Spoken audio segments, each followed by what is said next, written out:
Hey fam, it's Meg and Devin, and it is another Sunday at the Hobby Collab. Don't forget to do the thing, like and subscribe if you haven't already. You got to do it.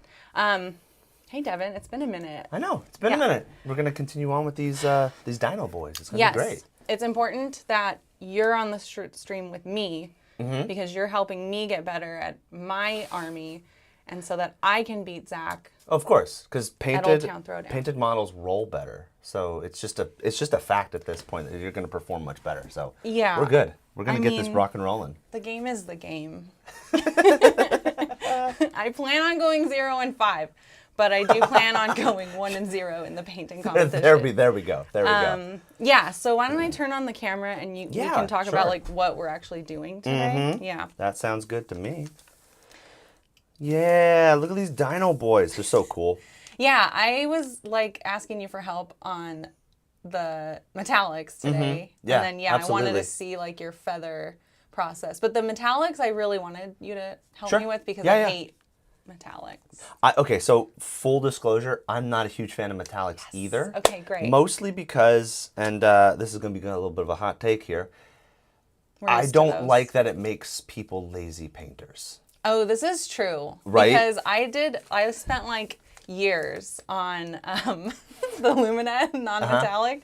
I mean, I like how it looks, but like then I get to these and I'm like, oh, good, it's done. And wash and I'm out of here. Well, so what I want to kind of talk about is that like, I don't like the approach of just, the GW approach of like, oh, we're just going to do a base coat, we're going to do a wash, and maybe a dry brush, and we're going to call it good. Yeah. So we're going to take it kind of on that non-metallic metal principles. What we're going to do is we're just going to kind of look at, you know, where those reflection points are that we kind of see in the light. You can kind of see on camera right there, like where it's shining, right? And what we're going to do is we're going to take like a kind of maps it out for you. Right. Yeah. We have a non-metallic metal approach where we're basically going to kind of make certain areas brighter and we're going to make certain areas darker and a little bit less shiny. So we've kind of got... one of my little things I like to do is I like to incorporate a little bit of matte varnish into these colors, just to kind of control those reflections and stuff. Okay. And now you can. This is a season to taste moment. You can take this and run with this as far as you want. But I like doing this. It does take just a touch more time, but I think you get the effect a little bit better because not only does it like kind of lock in your viewpoint and stuff, it also makes it really cool. Like as you move it, you don't have just a ton of shine everywhere. You've got this like really cool, it almost looks like it flows and moves with everything. Okay. It's really interesting. That's cool. And I personally like to try to, you know, scale this appropriately, meaning that like, it's not going to be like, okay, now we're going to glaze blend until our eyes bleed. Yeah. We won't, you know, we kind of want to keep it like realistic? Yeah, realistic and achievable. So these are going to be some of my main weapons right here. These nice soft round-tipped dry brushes.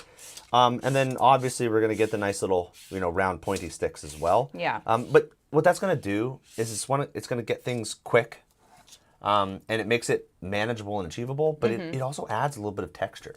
And like, you know me, I really like adding a little bit of texture to things because it makes things just that much more real, that much more alive, and it also makes it fun because, you know, when you show up with a painted army, most people are going to be like, that's rad.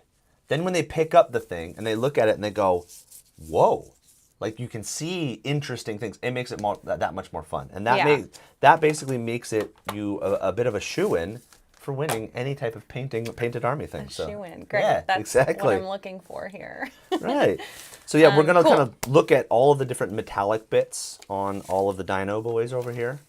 Yeah. And the nice thing is that you don't really have a whole lot of it. So we can really take our time as much as we want, or we can just kind of go, right? If we were doing like a whole Stormcast army, I would have a completely different approach because there's so much metallic in that and stuff. Yeah. But you basically like this whole thing is swap the colors around. That's kind of it, right? Yeah. So do we want to just dive in? Let's just do it. Yeah, we'll get started. So I'm going to pick my first victim. Oh, here you go, by the way. Thanks. Got you a dry brush. Okay, great. All right, so the reason why I'm using one of these little dry brushes right here, right? You can use the Artist Opus ones. This is Abteilung. You can use the Army Painter ones. Doesn't matter. Just I like them to be rounded like this because you get a little bit more precision. Right? And especially since we're in these kind of smaller areas, I also do have the little guy right here. I do only have one because I rip through these pretty quickly, so we'll have to kind of share it. I need to get some of these at this size. Yeah, I don't have these teeny tiny ones. They're fantastic. I really, really like them. I use them in my competition painting all the time. Right, so it doesn't have to just be for army painting and stuff. Yeah. But what we're essentially going to do is we're just going to kind of look at, you know, the kind of the golden ankle, and you have that pretty nicely laid out on this edge. You've got that, you know, his rawr face right here. So what we kind of want to focus on, let me use the pointy stick right here, right? What we kind of want to focus on is see this edge right here, right? This right here is probably going to be a nice focal point. This is probably going to be hidden by a rider, right? So his leg is probably going to be right there. So we kind of want to focus on this and that little top knot right here, and then a little bit in the back, and we can do some little variations on these triangles. Okay. And then we're going to follow the highlight on the tail right here up with these two little sections. Okay. And the nice thing about doing this, all of this stuff on the bottom, we don't got to do anything. We can keep it as it is. And as a matter of fact, we'll probably do a little slight glaze of matte varnish on them, and we'll even further kick them down. And then same thing with on the back. We'll do a very minimal effort. Doesn't have to, we're just going to focus right here. Anytime you have types of weapons, the types of armor and stuff, we really want to just kind of from like here to here, right? Chest up is that that's going to be our focal point, and that's what we kind of want to focus on and such. Ooh, party lights. There we go. Thank you for the party lights, Molecule. I don't even know what time is anymore. You did this. You broke me. Everyone's confused because they think our schedule was at 10. Yeah. I don't know why. It's always been 11. It's always been 11. Time is a construct, so it doesn't matter. Sorry, Molecule. Don't forget to vote in our poll. Also, Molecule, you need to pick me or Meg because we have a little special offer. We have that disgusting sour cream. I mean, you or me or Devin? Devin or me? Me or me. Yeah, sorry. Oh, you know what? We don't even have the fried chicken. I didn't shake it. It's empty. Oh. Good for you. All right, it is just sour cream and onion candy.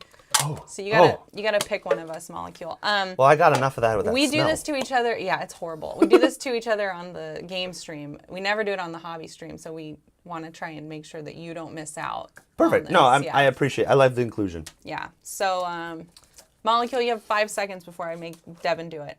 Anyways. So can you go ahead and just add a little bit of the base coat. So this, I believe that's Retributor armor, right? Yes. So that's our base coat, base tone, basically. That's what I've been using. And we've already got a good base coat going here, right? So essentially what we want to do is we want to put a little bit of on our palette. We're going to take this Relictor Gold. It's covered in primer, so I don't know. Who knows? We're going to take this Relictor Gold, and we're also going to put some of that on the palette. Ooh, this is really liquid. All right, I'm giving it to you. Yeah. Molecule waited too long. Executive decision. I love it. It won't distract you while you're trying to paint at all. Nope, not at all. Don't worry about it. So take a little bit of this too, because it's just basically like as though you added a little bit of white to this whole thing. Yeah, this is kind of like platinum almost. It looks. Yeah, it's getting to that like really old faded gold kind of thing. So we basically have two of them right here, and what we're gonna do is we're just like we always do. We're gonna mix a little bit in there, and we're gonna just kind of do our little stipple magic and stuff. I can let me strategically leave this part in the corner so that the audience can kind of see what I'm doing. I'm also gonna pop this. Let's run it. Yeah, enjoy. Oh my gosh. That smells like an actual onion. Man, I didn't even get you any water. What a freaking villain. Oh, yo. Hey, Zach, wake up. Devin needs water. Just put it in your mouth for 10 seconds and we'll say that counts. It's pretty gnarly, yeah. That tastes like a sour cream and onion chip. Yes, it does. And it's also sweet, which I really don't like. It smells like dog food. Like it doesn't smell like good food to eat. It's not bad, but then it keeps going. There is no escape. We'll save that for the next time. Whoa. It's like not bad, and then it just keeps compounding and getting worse. Yeah. Ugh. Whoa. Sorry, dude. You're good. The shit we do around here for money, yeah. No, I signed up for it. So okay. So what we're just gonna do is we're just gonna kind of make an intermediary mix between these two. So I'm just gonna take a little bit of the brighter color, probably like more like a 70-30 type of thing, favoring the brighter color. Okay. And that's all I'm gonna do. I'm just gonna make a new little pile of paint. Yeah. Woof, that's rough. And like poor man. Like I've talked about comes before. to help me, and I torture this is what I get. Disgusting gas. Like I've talked about before, we do want to prep our dry brushes, so we want to just have like we can just put a little bit of water into them or a little wet spot, and just get a little bit of hydration and moisture in there. And what I'm going to do is I'm just going to stipple load. So I watch a lot of Bob Ross at night. So one of the things that I always think of is that we just want to kind of press in, and you can kind of see right here on here, I'm pressing it at an angle, and what I'm doing is I'm rotating the brush in my fingers as well, so that I can kind of just maximally load it, but I'm not sopping, it's not sopping wet, right? And then, as always, I tend to like to test it a little bit, whether it's on my thumb or on the palette or something like that. And once it's coming off fairly easily, all I'm going to do is now, we have to kind of pick. So your angle is going to be a little different. Is it? Yeah. I have to think now? I can't just copy you? Copy me. Let's do it. No, it's fine. So I'm kidding. Forward facing, definitely want to we definitely don't want to do this bottom side. But what I'm going to do is just very lightly tip tap across these edges. Okay? That look Devin gave me was like, what the fuck? Yeah, it ain't thinking. You're killing me. So what I want you to just kind of do is look at this and observe, are we having any effect on this right now? Sure. And from what I'm looking at, not really. Not really. Okay, so again, I'm erring on the side of caution in regards to, I'm just going to whole hog it and go straight to the brighter stuff. Okay. And do it all over again. Just going to whole hog it. Not half hog it. No, never a half hog. What are you doing? If you're doing to your life that you're half hogging things, man, you need to reevaluate your life. All right, so now I can kind of start to see I am now starting to affect it, right? You can do the typical dry brushing things where you can kind of go back and forth and get the edges and things like that. Stipple here, stipple there. But basically what we kind of want, so now if you look on camera right now, right, with this really kind of banging bright point, and you can kind of see that very slight, oh man, every time. If you want to see a little bit of that, it's called modulation, right? Dark to light, light to dark kind of a thing, right? That's kind of what we're looking for, okay? Now, to further intensify this, I want to take a little bit of any type of ink or any type of shade. So in this case, I have Seraphim Sepia right now, just because it's on hand. And I'm going to put a little bit on the palette, and we're going to put a couple of drops of matte varnish into that ink/wash pile. I put about 3 drops, okay? Now, word of caution, if you are using a proper ink, like something like this, they are very glossy, so you probably might need to add a little bit more matte varnish, okay? Yeah, so what we're gonna essentially do is very lightly glaze this darker area. So now we're making it even darker. Can I see the varnish? Yeah, absolutely. Thanks. There you go. So I'm just the tip. That's all we need.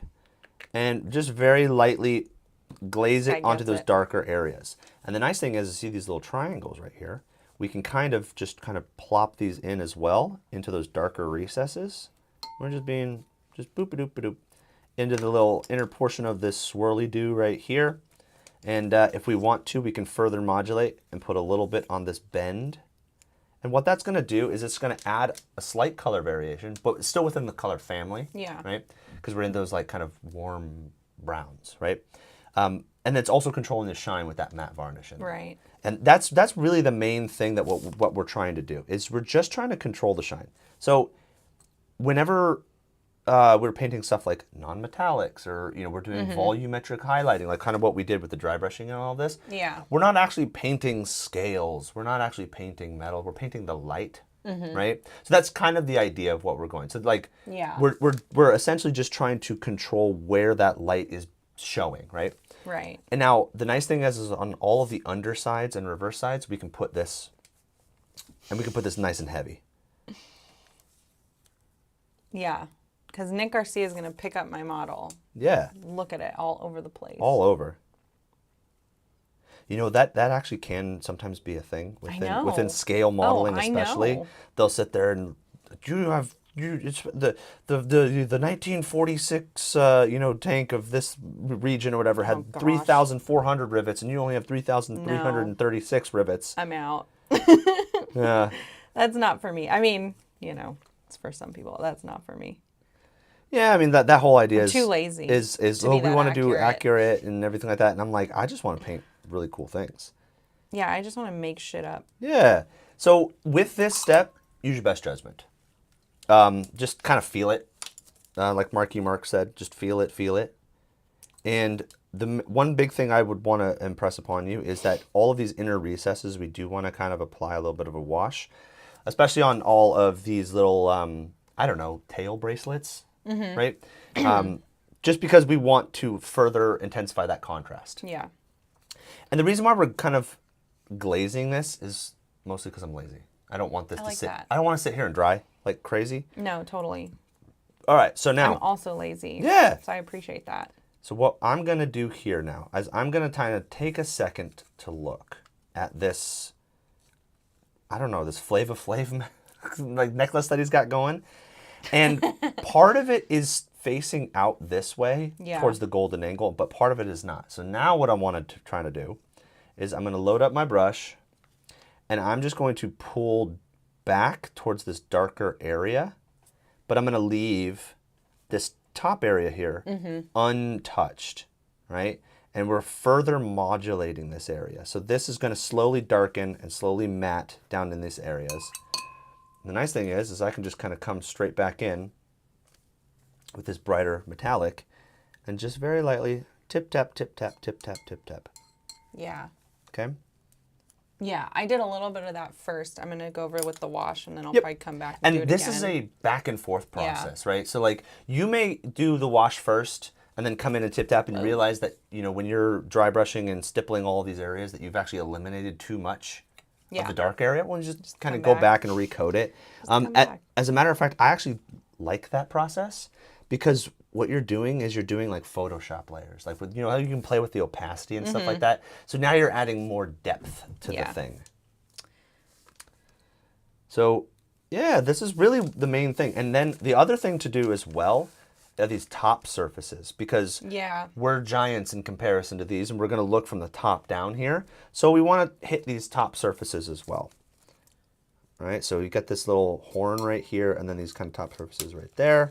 I'm not worried about any part of the seat because it's going to be there's going to be a rider, right? Yeah. There's going to be a rider. Yeah, there's no point. And if at any point in time you feel like you need to switch to a small one, you can. Sure. Molecule. This is very similar to my metal. Lawsuit incoming. What are you going to do? Do you have a lawyer? Yeah, I got a lawyer on retainer, bro. Oh, well, you're good then. Come fight me. Yeah, Molecule. We all live near each other. I was going to say, you're local. We can fight. We can scrap. Get over here. We're going to be here for 2 hours. You have plenty of time for you to get here. The door. Yeah. Thank you, Molecule. And then Soups wants you to continue suffering, Devin. So I get to give someone a gross candy. Sorry, Devin. Sour cream and onion. Oh, man. I got to change the pin because all that here is sour cream and onion. Oof. Yeah. I'm glad they're picking on you today. It's like not bad, and then it gets bad every single second. Yeah. Ugh. Dude, your breath smells. I know. It probably does. Ugh. Right, you pop one of those and then go into a business meeting. I know. Ugh. While we're doing this, is this a good stopping? Yeah. Okay, because we can keep working on this. We're now just in kind of just keep plopping away. Yeah, plopping away. Yeah. The only other thing is that we can continue to brighten up. Gross. We can. Oh man, I can smell my own breath. We can continue to brighten up, and we can add a little touch of silver here and there just to make it a little bit more. So same process, rinse and repeat. And to make like a bright gold, you can just add silver, right? Just to like gold kind of. Yes, but you have a bit of a ceiling there. Okay. Right? Because then it turns silver. Exactly. So I recommend adding in a really rich gold with the metallic, with the silver as well, just to keep that tone going. Yeah. So like, if you wanted to, you can kind of use a little bit of this color in addition to it. That's... All right. That's rough. You can keep painting. We're going to switch over to the news. It is time for the news. Actually, this is great because I know we need some intro like sound bite for the news. We're failing in that area. Number one is Nova. So we're talking about Old Town Throwdown because next week is Old Town Throwdown. That's why I'm doing this with you. But after that is Nova, and we will be at Nova this year. We will be there. Most importantly, Devin will be there, and these are his classes that he's teaching. In case you wanted to talk about them, this is your time to shine, Devin. Absolutely. I am so freaking honored that I was asked to come back to teach, and it's like a dream that I didn't even know I had coming true. You know what I mean? Like I never had... like starting your own YouTube channel? Right, exactly. I never had any illusions that I was going to be an instructor or anything like that. So yeah, it was like really, really cool. The people there are fantastic. It's definitely one of my favorite conventions I've ever been to. Yeah. The people there are just, everyone's really incredible. And then like a lot of the organizers and instructors are awesome and stuff. So yeah, I'm going to be talking about one of my passions is, the battle damage and such. And I have kind of slightly developed a couple of different extra things to it. So if you've taken battle damage or weathering courses from me before, this one is going to be slightly different. So there will be new things to kind of play around with and do. Nice. And then I'm going to be doing my power swords class that I do. This might be the last one that I do, just because it's very, very basic, and I can't really put a whole lot of new information into it. For like that kind of beginner course, but then I'm doing a new class that I've been kind of developing as an introduction to textures. Oh, right? okay. So I really like. You did fabric in our on our channel. Yeah, exactly. And so I want to throw in some ideas and textures and stuff like that. And so I'm teaching 2 of those as well. Cool. And in the textures class, we're gonna talk kind of about all of the textures, but we're gonna primarily focus on metallic texture, which can also be tied into a similar vein for like stone. And then we're going to talk a lot about wood texture, which can be kind of, there's like a approximation for fur. So like when we talked about fur on the stream, it's going to be similar in some of these different approaches. However, there's going to be some very slight differences here and there because obviously it's a different material. But yeah, I'm super, super excited. Yeah, if you haven't already, go check out the class list. Doesn't have to be my class. Like if I recommend people try taking classes, they're absolutely epic instructors. And yeah, so like Polly, the Not Your Mother's Bus, that's a different Devin. That's a different Devin. You're gonna get Devins all crossed up. Yeah. Come on. Yeah, but I mean, like if that speaks to you, they don't all look the same. No, we don't, and that's kind of offensive, really, to be honest.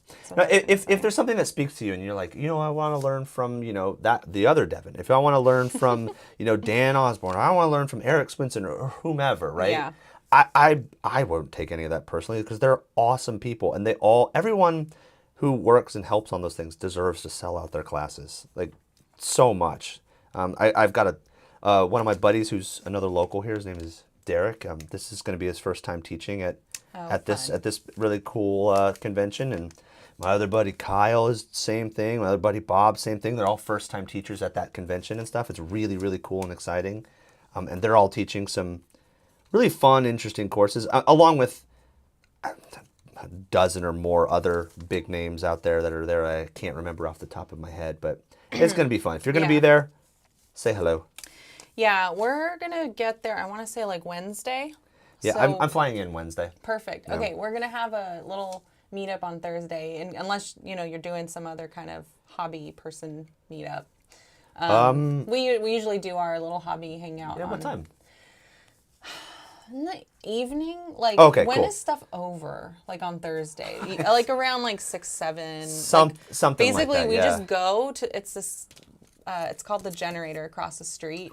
Okay. And they have this like cantina-esque like space to go. It's a bar or whatever. Okay. So we usually just go there. Yeah. And Zach and I will just show up. Like when we're done, we'll just be there. Like, I'm teaching Thursday, but I believe my classes are my class is in the morning. Yeah. Oh no, it is in the evening time. Is it?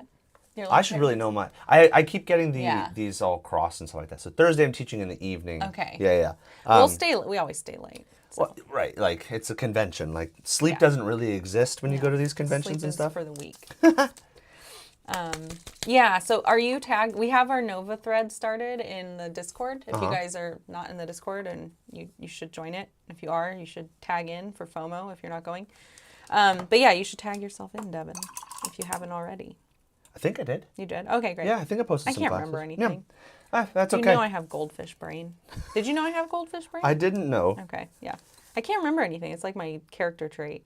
Flaw? I have a very, very selective memory. Yeah. Like, I can't really remember what I had for lunch yesterday, but, like, I can remember this random obscure fact from a movie from 1987, and it's like, I don't know where that, is stored in my brain. It's obviously very important. Okay, wow. Like, okay, I know Polly was being a jackass earlier, but it's hard to see on camera, like, but in person it makes a difference, I think, a lot better. For what? Oh, just what this does. Oh, like, yeah. I'm trying to, like, if you look at the before and after, I'm like, oh, now it looks shiny. Right, Like, it's starting to look shiny, look right? Shiny, and we can further intensify that. So one of the things that I really like doing is rather than doing a metallic base coat, yes, Polly, you. Yeah, Polly. See, right there, yeah. Rather than starting with a straight metallic base coat, mix it with a flat paint first as your base coat, right? And then what you do is no, you had no idea. But I'm saying that you can further intensify those things, right? Because what this looks like right now is a little bit more subtle. If we wanted to further intensify that, right? You can kind of see it on here, right? If we want to further intensify it, you would start even darker, and it would keep up on that kind of modulation trend. Yeah. Cool. So I'm waiting on there was like a Renaissance underpainting class that I wanted, and there's like 6 of us on the waiting list. I'm like, God damn, I'm never going to get into this class. I totally forget. Is it Marco? Oh. I forget. Oh, yeah. I totally forget. All right, now it's time for news of our Discord. So it's been a while since we've seen you and Hobby hang out. You've been busy. Yeah. But we do some amount of brainstorming there. Sometimes when I'm in there, I'm just like, I'm thinking of something and I'm like, you guys, what should I do? Blah, blah, blah. And then they'll throw out these ideas that are sometimes fucking terrible. So I ignore them. So you're like, it's your fault, guys. I'm like, you know what? I'm going to do something completely different. Don't worry about it. After they come up with ideas for me. But isn't that the point of brainstorming? Is to just get your juices flowing? Yeah, I'm like, forget you guys them. feed me. I'll figure something else out. However, Polly, you will see that this is not the case always, but we'll tell you about that later. So anyways, I forget who made this. Was it Soups? Who knows? I like it. Oh no, Soups made this one. Oh, are you actually wearing a mustache in that photo, or is that Photoshopped? I am. This picture is from camp. This is like Soups Facebook stalking me and stealing my pictures. Yeah. Oh, creepy, right? I like it. That's awesome. Yeah, I guess I went missing. Soups, DM me. I'll take that photo, please. Ooh. I'll start printing those and putting them all around the city. Oh, boy. Yeah. That happened to me. That's awesome. That's so funny. And then we have Meme of the Week always. So somebody gets to win, right? Yeah. There's always a winner. Everything's a competition. Yeah. But you know what, though? Okay, so this is actually like Jolly Roger's piece. Mm-hmm. Like, he painted these. This is great. Now Jolly Roger gets extra screen time. Yeah, hell yeah. And then Madman is the one who made the meme, which I thought was great. This is us. But the one thing Madman screwed up is that there's no Bartok and there's no Devin. Yeah. 1, 2, 3, 4, 5. I can be the keys, 7. Or like the sword, or like the thorns, or something like that. We could just. I can be the thorns. Yeah, I'm the thorn in the side. That's fine. Anyways. I occasionally show up and make a mess. It's fair. That's fair. That's what I usually do. Mm-hmm. Anyways, thanks, you guys. Thanks for the memes. We need more, please. Mm-hmm. Mass memeage. Yeah. All right. I'm going to put the camera. Yeah, so... Oh, it was Molecule. Sorry. Molecule made a meme? Yes, it was Molecule. Sorry, Molecule. Uh-oh. Soups just exposed you. And then Polly says, would a jackass give you candy, Meg? Yes, because you just did. Thanks. Thanks, Polly. It's very Thanks for all the support. Very kind of you. Polly also is a jackass, but like a lovable jackass? Yeah, he's like what's the chart? Chaotic good or something? I don't know. Or like somehow you know he's doing good, but you have no idea why. Or like, I don't know. I'm like, what is evil good? He's like evil good, whatever that is. That would be chaotic good. You don't understand why he's good, but he's good. Uh-huh. Oh. Yeah. It's like eating an armpit. It is so horrible. You know what? That's actually not terribly far off. So I'm going to try to put these all nearby so you can kind of see. What was I saying? Oh, right. He calls out when like you make a mistake. So it's like, thanks, dude, for putting me on blast. But also it's like, thanks, dude, for telling me so I can fix it. That happened today. The link I posted, and I probably posted it wrong on our posts too. Oh my God, I'm such a mess. He's like, the link's wrong. I'm like, okay. Like, thank you. Yeah, you jerk. You're a trooper. You've had that candy in your mouth longer than I did. I'm not. It does. It's in my mouth, but I'm not sucking on it. Yeah, it tastes like a gym rag. That's for sure. It's disgusting. It's really. Bleh. So. Yeah, sorry. I am. No, we're good. We're good. Continuing on with all of this, I'm just trying to kind of get some points right now to show. Look at how that is now starting to kind of showcase, right? We're starting to see these very key reflection points. And the nice thing is that like, we don't really have to go much farther than this. Yeah. That's a memeable face right there. Can someone get that? Clip it. I'm going to start drooling because I don't want to like swallow this freaking saliva. Yeah, just like spit it and just bleh. Oh, we need a retch bucket. Just that's going to get gross. So yeah, you can kind of see that we're continue to control these reflections. And at any point in time, if you're feeling like as though, well, I've kind of lost the plot, it's getting a little too pale because I've added too much silver or whatever, all we would want to do is add like this very light glaze, glaze, right? The problem is that like metallics don't really glaze the same. Like you want to filter it, but it doesn't really work because it's tiny little specks. Right, it doesn't really work the same, but what I've found is to just come in there. We're gonna formulate it like a glaze. So we're gonna add a little bit of hydration. We're gonna add a little bit of water to it. You can also add medium if you want. And rather than doing like, I'll show it on my hand. Rather than doing like this and painting like like you normally would, what I typically like to do, just because I have better results, is I like to just kind of continually stipple with a pointy brush. Okay. Oh, smart, yeah. Because what that's just going to do is it's just going to add a little bit of extra of oomph of that saturation back into everything. Yeah. So that this is a completely optional step. It's basically like a filter, kind of like what you said. We want it to look a little bit more gold-like because it's a little too pale. We're just going to lightly tap around, right? Tappa? Yeah, exactly. All it's doing is just adding a little extra yellow into the whole thing, right? Yeah. Completely optional. I wanted to showcase that. Again, lots of back and forth, lots of just kind of ping-pong in it, right? Just let's just figure out where we want the thing to go. Ping-pong in it. Yeah, where's the sepia? So the other thing that I really like to do, Bartok's on stream. The fur. Oh, yeah. I was like, where is he? His fur is in here. Yeah. Tell me about it. Another thing that I really like to do, and we're going to I'm gonna take a cue from Bob Ross. Let's get crazy. Okay. All right. I'm going to take out an ink that I brought. I really like adding purple into my golds. Okay. Oh, yeah. So we're going... This is a great, like, color scheme for it too. Exactly. Yeah. So it adds a lot of warmth to everything. I do say so myself. Oh, yeah. Adds a lot of warmth to everything. It stays on that kind of like warmer side of things, right?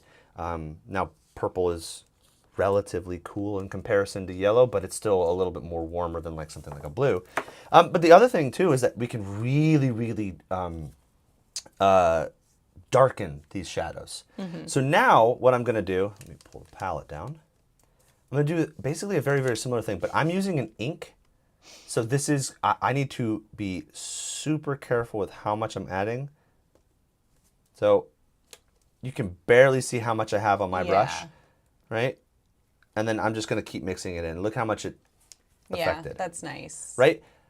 This is about what subtle. we're kind of looking for.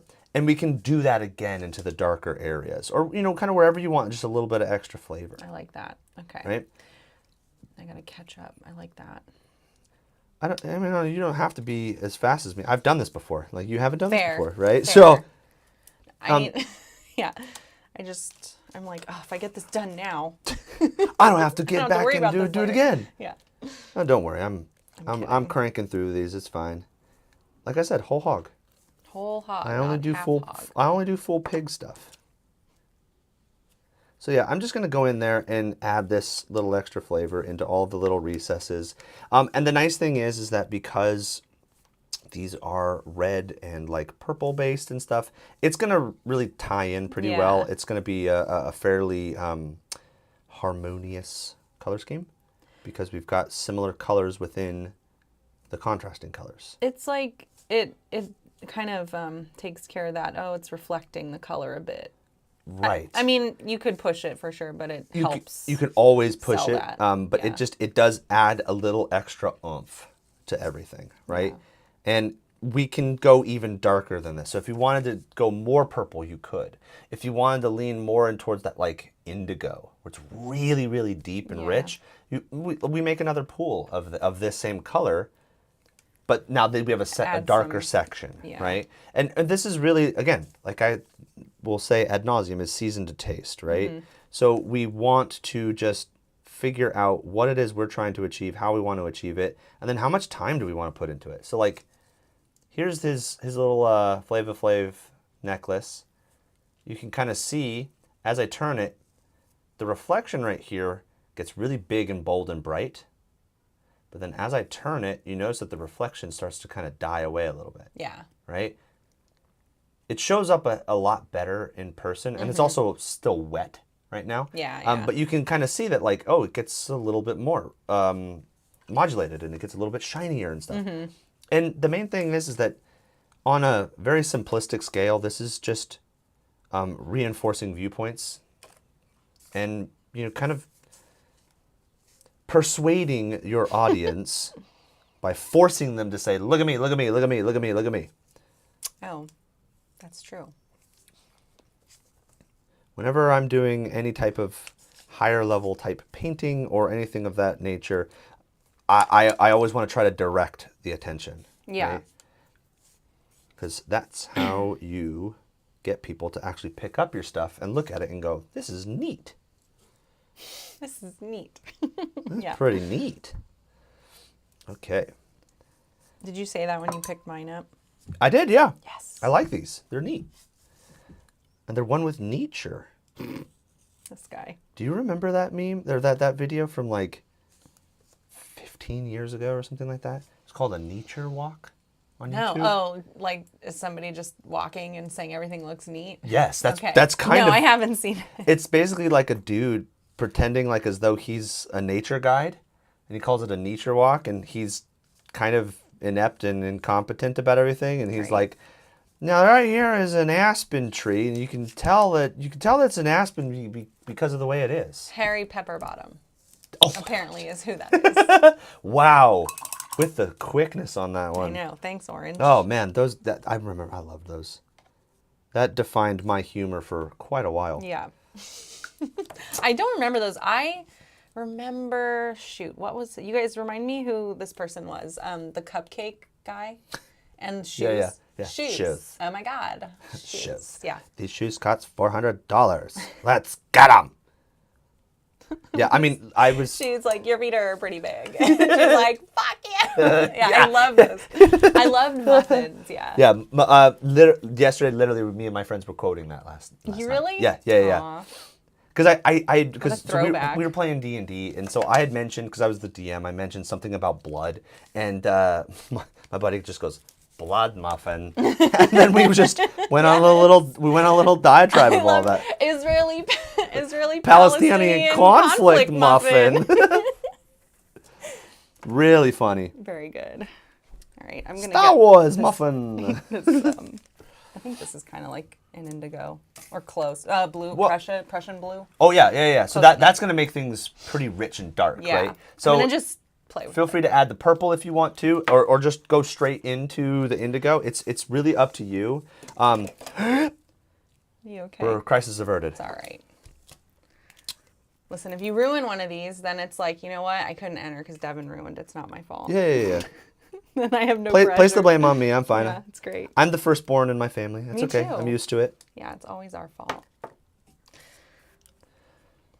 All right. Let me go back to the first one. I'm getting pretty happy with how this is going. I might add a touch of pure silver into this. But here's the thing. All right, here's another hobby hot take. Ooh. Stop highlighting your gold with just silver. It's stupid and it's wrong. Oh. Is that what you people are doing? Yeah, don't do that. Well, the Games Workshop was like, oh, you take this, you do this, and then you take Stormhost silver and edge highlight everything. I'm like, gold doesn't do that.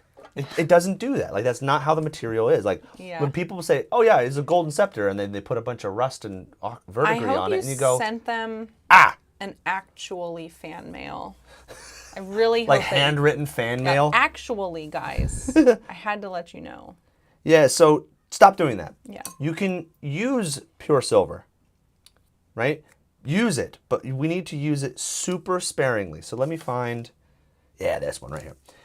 We don't want to just edge highlight everything in silver because it doesn't make any sense. It won't, yeah. I mean, obviously, it's your hobby. Do what you want to do, but don't do that. I do everything but that. We're just going to literally tap tiny little bits as a tiny point of reflection. That's it. Just tiny little areas to just add to that reflection point. That's all we're doing. You guys, is the camera bright enough? Can you see? Let me know. Yeah, we're working in metallic, so this is also part of the challenge and all of this. But just very light focal points. Again, this is up to you, right? If you're like, I got a dozen of these to do, I'm not doing this. Great, put it on the leader or something like that, right? But like 6 Aggradons, like that's fine. Yeah, I can handle that. And just little tiny points here and there. Plus it's really 3 because Devin's doing it. Yeah. I'm slave labor today. So yeah, I mean that's really the main thing is I'm gonna say a quick little lesson here. Ooh. Okay.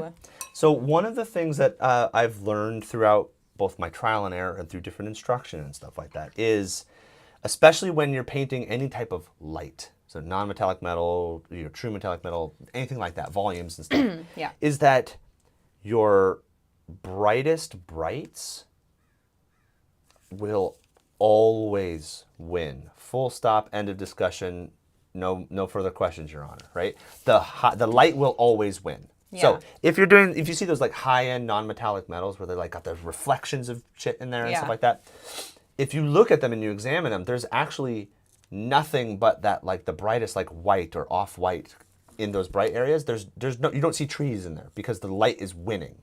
Right. The light is so strong that there literally cannot be any information in that like part of the breastplate or the helmet or whatever. The only thing that is almost as strong is the darks or the shadows, right? The shadows will win out provided the light didn't come to play. Does that make sense? Yeah. Right? That makes sense. So you shouldn't really have a lot of information in the shadows. Where we want to put a lot of this kind of information tends to be in those middle tones. That's where we start putting in these little specular reflections of like, oh, it's reflecting that purple, or it's reflecting this gold, or it's reflecting this, whatever. And so, like, just kind of thinking about it in that sense that, like, that's why I incorporate this silver into these brighter areas, because I'm basically trying to simulate that, like, the light is winning, and all of the detail is kind of washed out. Okay. Right? Does that make sense? It does, yeah. And by the way, you might see me on, I'm not even on camera. You might see me on camera kind of stipple around with this brush and then tap with my finger.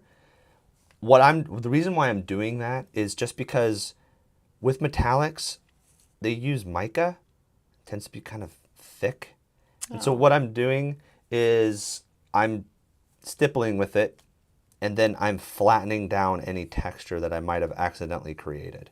And I mean texture in a bad way. Yeah, yeah. Right? Like with the paint. Yeah, so like you can see like the thick mica kind of is sitting there or whatever. So I'm literally like just kind of pressing it down. Also, like if you stipple and stab too hard, you can create little air bubbles. Well, the same thing, you can just kind of very lightly tap. And we're talking very lightly tap. Just like this. You can kind of see right in here. And I'll just... Okay. And it flattens it down, right? Yeah. You can use that in any other style of paints as well. I tend to use it a lot with metallics just because of the way that they're made and formulated, which is a big reason why I don't use metallics very often, or if I'm using them, I'm doing them in this particular way. Also because I tend to have a lot more fun doing them this way. But people who say that, oh, true metallics are, you know, easier to do at a high level, they're not. They're really not. They're harder because they fight you. They fight with all of the reflections and things like that, right? It's kind of like, because, if I'm looking at it from a different angle and I forget, then I'm like, oh, I need to highlight it differently. Right. No, it needs to stay the same. It needs to stay the same. Because it'll, like, trick you. Right, exactly. Yeah. But the nice thing is about, you know, the true metallics is that it does make how do I phrase this? Like, it kind of bridges the gap. Rather than somebody being like, I'm going to paint my army and everything's going to be non-metallic metal, Meg. It does make it a little bit more of a palatable thing to swallow, right? Yeah. Because you're like, well, I don't really have to do as much work, but doing these little things here and there, even though it seems like, well, I could just wash it and be done with it and dry brush or whatever. And you could, but I don't know whatever you mean. These little things though can just take it takes your stuff into a much higher level, and you know, you're learning. Yeah. Learning and growing. Okay, I should probably paint on camera, right? Maybe. I mean, if you want. But we do have a segment starting. Let's shortly. Do it. Yeah, we can get going there. Also, guys, let us know what you think about the 11 a.m. start time. Don't forget to vote in the poll. It's very important, like all of our polls, obviously. Yeah, let us know that you're like, I still want it to be 11 because it's always been 11. Yeah. Like, don't mess with my schedule. Keep it at 11. Exactly. Can I have some of that indigo? I thought you were going to say, can I have some of that sour cream and onion candy? I would want you to shoot me if I said that. Oh, my God. Okay, let's get going. Oh, no. Oh, no, are you okay? I got ink on my new shirt. Oh, shit. Here, go clean. It's fine. No. Now I feel so bad. No, you're fine. I mean, it wasn't me. Oh, shit. I feel bad. Go. Here, I have a Fells Naphtha bar. Stay. What is a Fells Naphtha bar? It's supposed to, like, really remove stains. Like, okay. Like... Hey, I saw the ride and I bought a ticket. It's all good. No. I know, we need aprons, don't we? I normally... You just, like, scrub this into your clothes. All right. And it'll help. Do I have to wet it? You did. I mean, your clothes are wet. All right, guys. Laundry time. Clip it. Put it in hobby mishaps. Don't forget. I know. Of course, chose one of the strongest inks. I'm so sorry. Yeah, you're good. We'll just have to dye the whole thing. Oh, all of my clothes have paint on them. It's just I was hoping to have this last a little longer. It's fine. It's all good. It's my fault, I'm sure. Let's go into the segment. I am. Okay, I just had to find the button, damn it. Oh, look, you're seeing the back end. Let's go to commercial. There it is. All right. So this was an idea. This looks so weird on camera. Doesn't it look funny? Because it's also like pictures from Golden, from... I'm talking about me. Oh, you. Look at me on camera. It looks really weird. Oh, I was talking about like the quality of the picture because they're printed in White Dwarf, right? Oh, yeah. I love these. These have a lot of nostalgia. I love it. I'm excited to talk about some of these ridiculous models with you, but... Let's do it. So this is actually an idea from Polly. We tweaked it a little bit because Polly's was, of course, a little bit meaner because he's Polly. Yeah. But we're going to look... We made it palatable. Yeah, that's a point, right? So we're going to look back at some old Golden Demon winners. Polly's right. I made it worse. I made it worse. I know. Oh, God. We're going to buy you a new shirt. Okay, that'll solve it. Money solves everything. Don't forget to like and support and send a super chat. Okay, so we're going to now, well, you know, Devin is like, does this. He judges things. He's very judgy. So we're going to now rejudge these based on new, like modern standards on a master's level painting competition. Sure, things have obviously changed. We've refined our like processes. Things have grown and expanded, and also the models don't look like, garbage. Right. Let's just be honest. It's like how like people that run like over the years, it just keeps getting like faster and faster. It's a thing that happens. Exactly. Yeah. So, no okay. shade or anything, but we are going to get to some judging. Okay. So we're looking at this guy first. I actually don't know who this is. Do you know who this is? No. Do you guys in chat help us out, because these are some old models. But yeah, we want to know where this would fit today. Yeah. And so again. And let me find who made this, but go ahead and keep talking. So the thing is that like things have changed and shifted so much, even from 5 years ago, 10 years ago. Like it's just shifted so much. Yeah. That like what won a gold back in 2004 couldn't even entertain. Right. In some cases, a spot at these levels, because like just the culmination of skills has gotten so insane. Yeah. And so like we said, no shade. Like this is probably a really awesome model in hand. And yeah, it's really cool looking. It's kind of awesome. It is really nicely painted. Like it's very clean and stuff. I always enjoy like a good clean look. And then the banner has some freehand on it with a chalice. Yeah, it's cool, man. So I really like it. This is one of the 1998 winners by Lee Carpenter. Just so we can call that out. 98. Wow. Yeah. I mean, it's really cool, but like just according to the photo, right? According to the photo, it may be no shade. Yeah. Like in all honesty, from what I'm seeing, it would probably belong in more of a journeyman type category, right? Yeah. Again, no shade. Like it's been 27 years, right? Dang. A lot has shifted and changed and stuff. Like especially with the advent of like YouTube, and like now you can do like Patreons, and how YouTube's gotten like sharper and cleaner, and like Discord is a huge thing and stuff, that you can get private coaching from anybody around the world. You know what I mean? Like and learn. Oh, I remember. Look at this guy. Awesome. I was like, we need to put this up here because look at this freaking model. It's so wild. That's awesome. This is Paul Robbins, and the winner of 1991. Yeah. From what I can see, because you can kind of see a little bit of like blood-soaked bandage kind of thing going. Yeah. It looks to me as though like he's got like a scar on his shin and stuff. Yeah. That's... I wish these pictures were better. Yeah, I mean... I'm like, the picture gets an F. I mean, it's like this piece is as old as I am. Like, I know. I love the, like all the freehand going on the clothes. Right. Like, that's impressive. It's really cool. And like, the thing is though, like, you think about it from 34 years ago, right? The style was very, very different. Nowadays, if someone were to try to replicate this, each of these little stripes would be more modulated, like we're doing. Right? You'd have more focal points and stuff like that. But like in all honesty, I'd kind of put that in that like kind of. I guess we're putting in you said a certificate type of thing. Yeah. I mean, they'd be worthy of a certificate, and depending upon the show, could go into like a bronze or something like that. It really depends. Yeah. But like. Things have shifted and changed so much. Yeah. Oh, this one's cool. Really nice. Let me find who did this, but it's a cool diorama. Yeah, and these old figures were not dynamic. They were basically flat, doing this or doing this. So like to be able to take and find and choose the right figures and put them accordingly, so that you don't have somebody you're not looking at the back of a figure like this, right? There's a lot of skill involved. I love the story behind this. That's cool. The Rescue of Sister Joan. This is by Victoria Lamb in 2001. Yeah. Yeah, I mean, like, and you can kind of see that, from what I can see on this one, it looks like it's all true metallics, right? That was the kind of the cause du jour back then, right? Okay. And so it's very, very clean, simple. It doesn't have that crazy modulation and stuff like that, right? Very clean and simple. You know what it's missing? What I think it's missing is like OSL from the fire on the sword.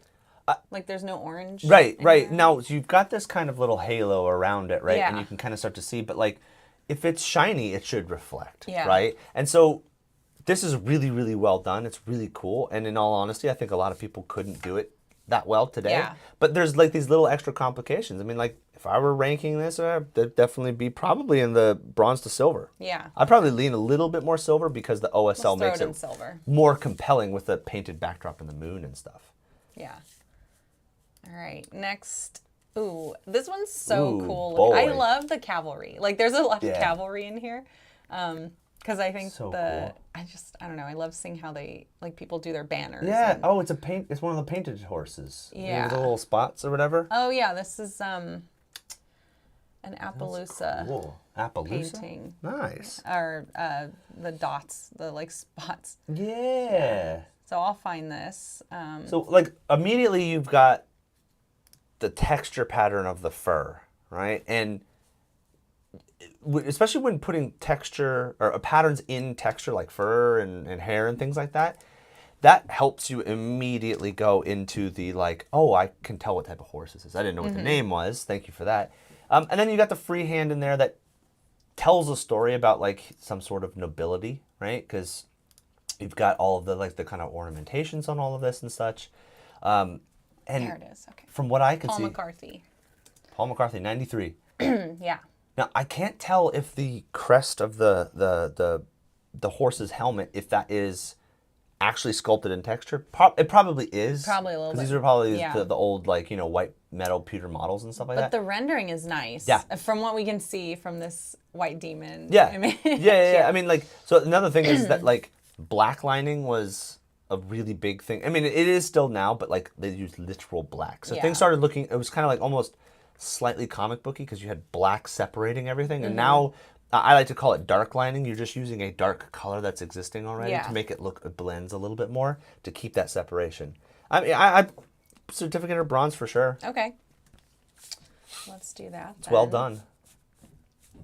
There you are. It's really interesting looking at these things too. Is that do bronze.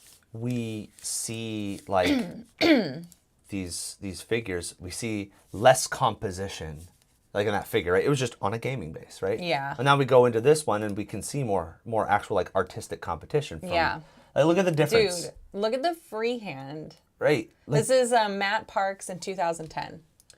Yeah. There's so much going on. Like this is a killer diorama. So cool.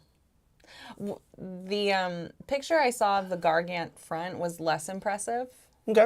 But man, I love like the story that's here and like the smoke, this like what is it, like a cannon or something, right? Well, something it looks like maybe a fireball. Yeah, or fireball, maybe there is a cannon because I could see the wizard like casting it and stuff. That's cool. There's a huge amount of story with all of this, and you got the guys in the river and in the sewers and stuff like that, and you can see a little bit of like simple non-metallic metal. That might be even true metallic. It's hard to see in the photo and stuff.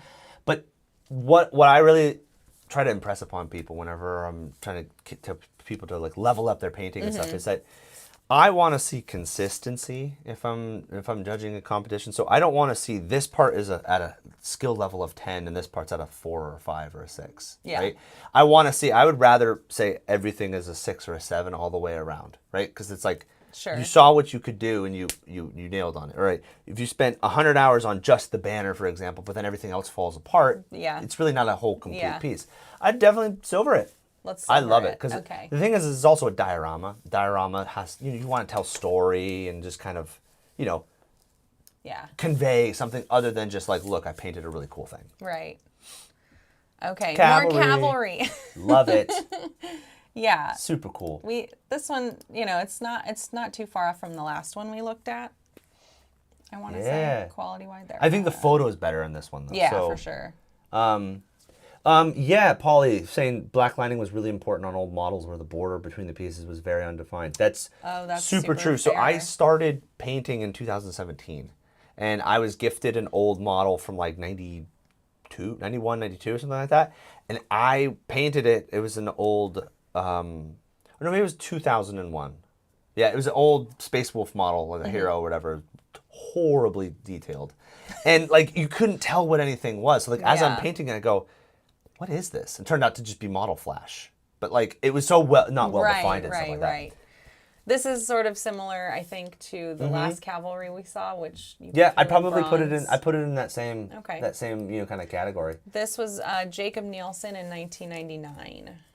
Yeah, Yeah, super cool. Like, I'm sure that little pattern right there. It's very cool. Freehand. It's really cool. Yeah. It's those subtle details, I think, that kind of help take things. And what's fun is those swords are probably about 1.5 inches thick because they were metal and they needed, you know, as much as they can to keep it nice and straight. Yeah. Let's see. Yeah. Like a war boss on a pig. This is 2002, Daniel Huber. Yeah. I wish the picture was a little better. Yeah. The fur is, oh man, the axe is really great. The axe is cool. The bone axe is really cool. Like you can see that like striations and stuff like that. Now back in fur is nice those early, like that early 2000s, all the way up through probably into 2010 or plus or minus, we can see a lot of the non-metallic metal attempts that was all focused on just getting a nice smooth blend in one direction, right? Not doing like we want lots of little swingy, shiny points and stuff. And so you just see this, like look at the point, right? It just goes from a mid-tone to a bright. And the thing is, that's still valid today, right? It's just funny to see how things have evolved and changed. Right. GW still sculpts their fur like a maniac, though. So I know. I mean, I appreciate how they've like highlighted every strand of fur, like for chunk, because the hairs are chunky. Yeah, like, very. You know, that's how they do it. I always say that it's like little shark teeth as you're trying to brush them. I like it. Ugh. Yeah. Yeah, I'd probably put that like certificate. Again, it's really hard to tell. It's not a good picture. Yeah. But again, you know, I'm not going to blame us. 20 plus years, right? Like camera technology's gotten way better too. Totally, yeah. Oh, I love cavalry. So pretty. So cool. That red is, okay, so what year is this, 2000? Tom Weiss, yeah. Knowing that hobby paints at that time did not have the greatest reds, did not have the greatest yellows. To get something that rich and that vibrant of a red leads me to believe that they probably dipped into some artist stuff, you know, the inks and you know, like artist acrylics and stuff like that. The freehand on the trim is super gorgeous. Cool. Super I love cool. that. And it's consistent all throughout, and you can even see just a touch of that dynamic shading to represent that fold. Some fabric, like stippling and things very, like that. very light stippling and all of that. Yeah. Yeah, that's awesome. Where would we put this today, though? How about I ask you where you would put it? Oh, for Masters, I mean, it's got some, like, I'm trying to think, like, there's the single piece. Honestly, I'd probably put it in, like, bronze. Yeah, solid. That's probably where I'd put it. Yeah, like, solid. high bronze because of all of the freehand. Like, would have it lean silver, but... Yeah. I would agree with that. Okay. But, like, I want to impress upon people that that red is not an easy thing to do, even today, but we have far more tools to kind of do that, right? For sure. Oh, sweet. I love this. Ariel. Let's find who did this. My Ariel, how you've aged. That's cool. Okay, this is Ben Bishop in 2004. Ooh. Wow. It's so, like, we are able to blow it up on our screen. Yeah, so wow. If you guys zoom in, maybe you'll catch more detail. But the scales are so impressive. And the butterfly wings. Now, part of me thinks that some of those scales are sculpted in and some of them are not. Yeah. And I think if that is the case, that's extremely impressive. You're literally sculpting with paint, right? You're continuing to put in all of these little extra, doohickeys. I mean, if you look at the edge of the thing, it's flat. Right. Like, I don't see these being sculpted. But like maybe right in here in the middle, they're probably sculpted in, right? So that's very cool. That's a really, really hard thing to do. Look at how thick those butterfly wings are. I know. They're so thick, They're so right? thick. Yeah. THICC. I mean, yeah, casting's come a long way too. I definitely put that into like that. I'd probably kick it into silver. Yeah. Yeah. Okay. Yeah. That's good. Nice. All right. So just so everybody knows, like, if this is my particular case, is that like gold means something, right? So totally. Being stingy with your golds, I think, is a really good play because it's got to mean something. This is 97. This is heavy metal as hell. This is so cool. I love the freaking banner. I cannot get over the banner. With the Bad Moon shield. And the checker pattern. Yeah. There's a lot to like be impressed by. Look at the shield. There's I really so like this one. So much going on that war pig. Yeah. Oh, that's so cool. Yeah, I mean, like, look at the way that the blending is in this. You can kind of see it's totally not the same as what it is now, right? it's so interesting that like, how far things have developed and come. But like, you can still see what they're doing, right? They're highlighting these knuckles in a particular way that showcases where the light could be coming from, right? It's wow, this is cool. I love this. Yeah, this is really fun. And then the base is really interesting too. Yeah. So with all the different mushrooms. What prevents this one from being like, we'll say, I'm assuming this won't be a gold. Yeah. Where are the shortcomings for today's standards? Yeah, so because I again, love this one. Yeah. taking into account like the yellow, that's a hard thing to do, just in general, and back then, right? Some of those things that probably would kick it over for me. Again, I'd want to look at it in person, but like, there's not a whole lot of attention being done at the fur. Dark. It's very dark, like almost a little too dark. They really just want you looking at the banner, which is fine. But like the thing is we go into the base, and the base is got some brightness, and then we've got a lot of darkness, like muddy, and it gets kind of lost and stuff like that. And you can't even see the front hoof or the leg or whatever, right? So those would be some of those things is that I would lean towards more like into the silver. Yeah. The freehand banner on that is amazing. absolutely incredible though. That's heavy metal as hell. It's so cool. Yeah. So I'll stick that in silver. Yeah. Love it. Okay. Let's see. Oh, I've actually seen this model, not this in person, but the model. Yeah. I don't know how they did this, like the casting wise. There we go. Because that was all freaking like metal. You know, it's funny. Okay, this is 1997. So Jocelyn cool. Goyette. So cool. Theirs, yeah. What is this model? Like, I have no idea. It's so old. I have no idea. Oh, that looks like stippling on the banner to get that sheen effect. That's really nice. Yeah. But yeah, this is what is the word for it? Like,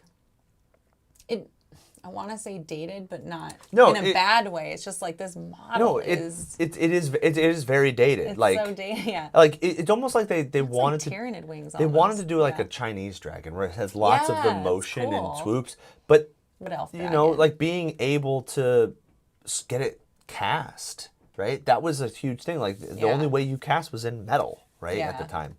So being able to get it to do all those things, they had to probably had to make compromises. They couldn't create these giant molds, and they weren't doing giant factory type cranking this stuff out. Yeah, I wonder what this was like to put together.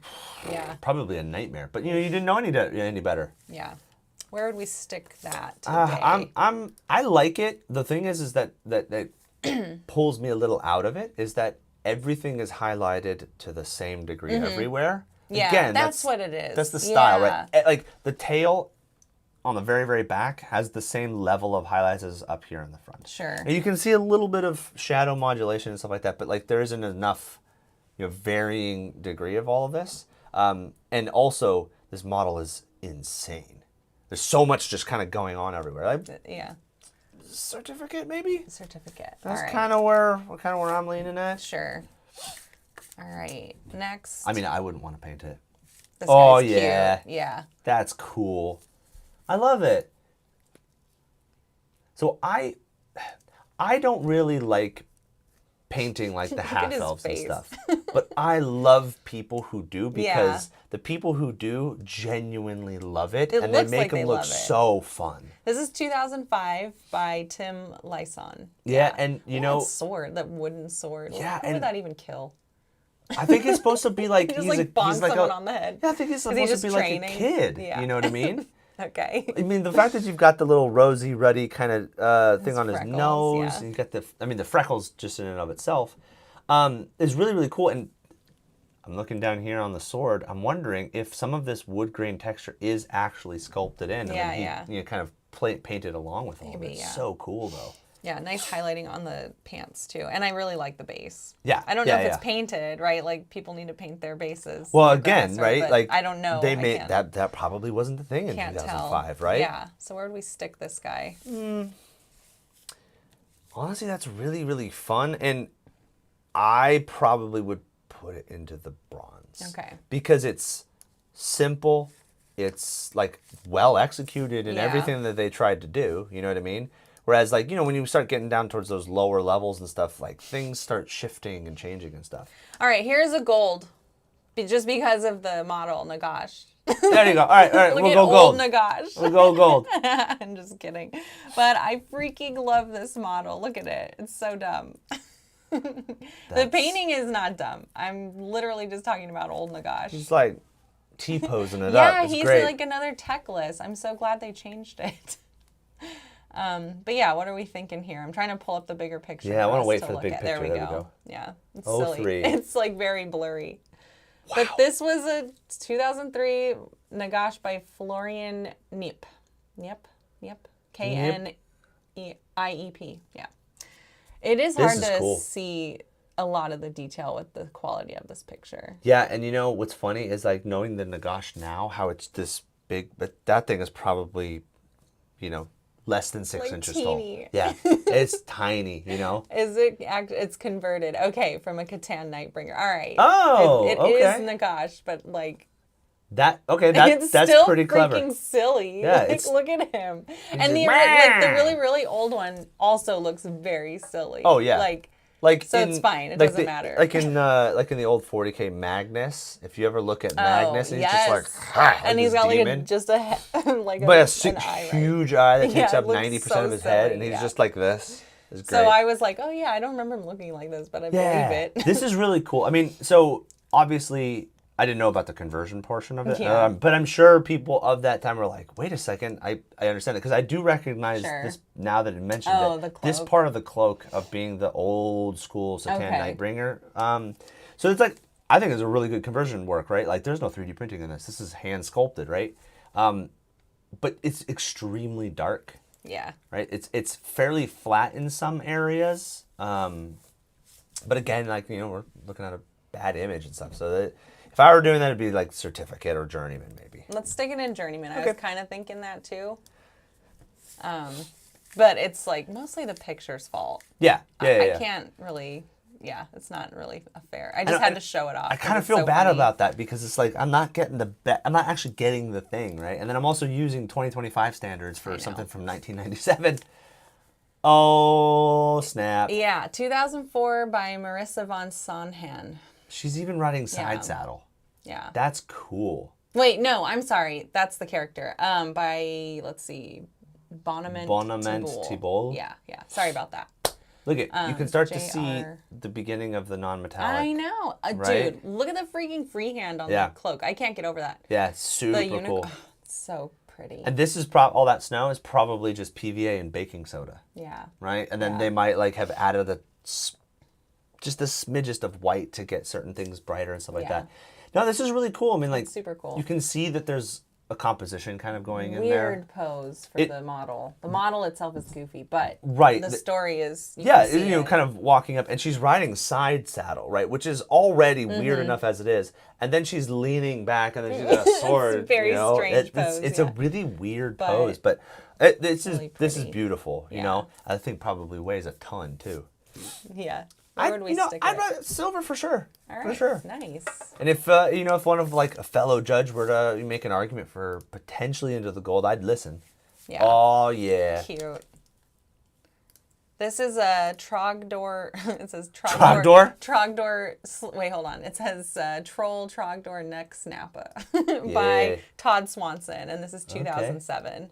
This is cool. Pretty, yeah.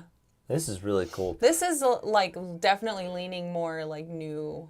Yeah, well, and we're starting to see that heavy metal style, right? Where you got the crisp highlights, right? Like you look at the goblin at the bottom, like everything seems to be a little electric. Right? Yeah, that's a good way to put it. That tends to not be my style that I like to paint as. But like I respect because it takes a lot of effort and a lot of energy to kind of get through that. Yeah. You can start to see like the little bits of texture on like the rusty metals and stuff, and then even dip dabbing into some rust here and there, and then the boils and stuff like that. Yeah. Yeah, super cool. Where would we put this guy? What are you thinking? Oh man. I have an idea, and I want to see where you're thinking. Well, yeah, the heavy metal style is like. It looks great, like you said. Yeah. But yeah, it doesn't take into consideration the surroundings all the time. Yeah. Yeah. It's like in a vacuum. Right. Almost like a piece of wall art. Yeah, you know? yeah. So I want to say like bronze or like somewhere between bronze and silver. Yeah, I can get behind that. What were you going to say? You know better. I was going to go ahead and put it towards the bronze. Okay. Because I think it's well executed. I just think that, to kick it into the next level, like, does it meet those criteria of the other, 5 that we put in there? Right. Maybe not. I think that would be one of those, like, discussion ones. Like, where would it actually kind of lie and stuff? Oh! Dude. Okay. This is so amazing. Platinum. Platinum, because it's on an elephant. That's so cool. I'll find it. Okay. This is 2005. Again, by J. Army Bonament Tibble. Yeah. Wow. Look at the freaking blanket. And all the texture put into the elephant skin, the like bright eyes, it looks alive. Like, oh, I just can't. That's so cool. I and love like this. The story of like he's got like the dude with the hook for, hooking, that was a real thing that they used to like hook the elephant to go one way or the other and stuff. And then you've got him eating a giant chicken wing. Bone. Like, that's so cool. Yeah. And, so that, Soups, this is 2005. Yeah. Yeah, so that banner right there was probably rolled out either in some sort of, like, green stuff or even, like, foil. Right? They get, like, a brass foil. And basically what you would do, you basically prime it, and then you do it all basically like how you would do illustration. You clear coat it as best as you can, and then you slowly start to like bend it around to where you need it to be, right? So you can and do it whatever it needed to be. It's really impressive. And then this is another part of my favorite part that I think most people are stuck on all of the texture on the headdress and the thing. The base that it's presented on so nice. Blends in with the actual, base that he's on. I love that. I love the storytelling. Yeah. I'd definitely put that in towards the gold. Yes. For sure. Okay. I was excited about this one. I was thinking the same thing. Because there's a really cool storytelling with it, with the fact that the plinth itself is married with everything. Yeah. Oh, this one's fun. Yeah. Let's see. I gotta search. There we go. This is Luca Massetti in 2003. This Good tree, I love it. on you for painting all of that bark, which is guaranteed sculpted in. Yeah. Yeah. And like, what's going on with the tree leaves? I can't. This is my thought. I think that is added to it, and I think that's epic. Yeah. And the fact, this is fun. It looks like he painted the roots to go like it doesn't look like anything is like sticking out too much and stuff. This is cool. Yeah, it's fun. It's really cool. This is an angry ass ent. I know. Yeah. I like that it's not just a Lord of the Rings ent. Like this is a very unique. It's his own thing. Is this what Sylvaneth used to look like? I don't know. I don't know either. You guys tell us. But anyways, where would we stick this guy? All right. What is he like? Silver, bronze? Bronze. Yeah. That's where I would put it. Mostly because like while it is very nature heavy and it's lots of browns and greens and stuff like that, I still would like to see some slight variation. That's the main thing. See more a little touch more color. All right. Ooh, this guy's cool. This is let's see, Maxime. Is it Maxime or Maxime? Pinard, and this is 2010. Oh, this is France. This is like feels very like modern in the execution. Yeah. Well, you can start to see the composition, right? Like like including even the plinth where like it's got that line leading up to the model's left foot, and then it goes out to this trunk. You can kind of lean back up and you can see him like corrupt. Like, did he fall in like an acid thing and he's hurt and stuff? That took a lot of work to kind of get that going, and I love the creativity. You can see. Look at the pants. Look at the pants, right? Like that's not just a pattern. That looks like the way that he does it. This is a French technique called trompe-l'oeil, right? Okay. A classic technique to make things look like they're embossed. And what he did is he basically what he did is he took them, instead of painting it like this, that's flat like a pattern, right? As if it's like quilted. Right. Yeah. Well, no, interwoven. Meaning like you took one strand of this thing and went under, over. And so what he did is he made it look like it looks like this, right? So he put a nice shadow there and a nice highlight in those appropriate areas to make it look like that. That'd be a gold for me. Yeah. It was That's gorgeous. cool. That's really cool. I love the story behind it too. Mm-hmm. All right, just a couple more left, fam. I had to include this because it's a unicorn. Oh, you got the texture. There's even texture. Yeah, exactly. In the pony. Yeah, it's hard to tell Also, in this picture. But side look at the saddle. freehand. Look at the freehand on her skirt. Oh, the fleur de that's lis, so cool. right? Okay, hold on. Quick aside. Maybe they're not. I think they are. But yeah, go ahead. He's got a goatee on the horse has got the goatee. Kind of reminds me of the lead singer of Disturbed. Oh yeah, you're right. With those like really slanty eyes. He's looking a little mean and angry. Yeah. This is really cool. I really like it. Like those little touch of the fleur de lis all across and stuff like that. Man. The head kind of looks like Rita Repulsa. A little bit. It kind of reminds me of her. Yeah, I definitely saw that. I definitely saw that with that the big ass headdress and stuff like that. Yeah. Where would we put this though? It's it's a dated look at this point. It's really hard to tell. I mean, I'm leaning probably along with the other cavalry, right? Yeah. Kind of in that bronze, yeah. Man, and getting that yellow at that time. Right. The yellow is kind of what's really impressing. Yes, Polly, all proper GW courses should have a goatee. Yeah. Oh, here's another gorgeous one. Oh my God. I could not leave this one out. That banner, though. I gotta find it. There we go. This is 2006 by Todd Swanson. Ooh. I love how there's heads in the banner. I didn't even notice that. Yeah. So with the beast. The freehand is killing me. Yeah. So cool. There's not too much like, as far as like the base goes or like the story, but it's like this is a big banner piece.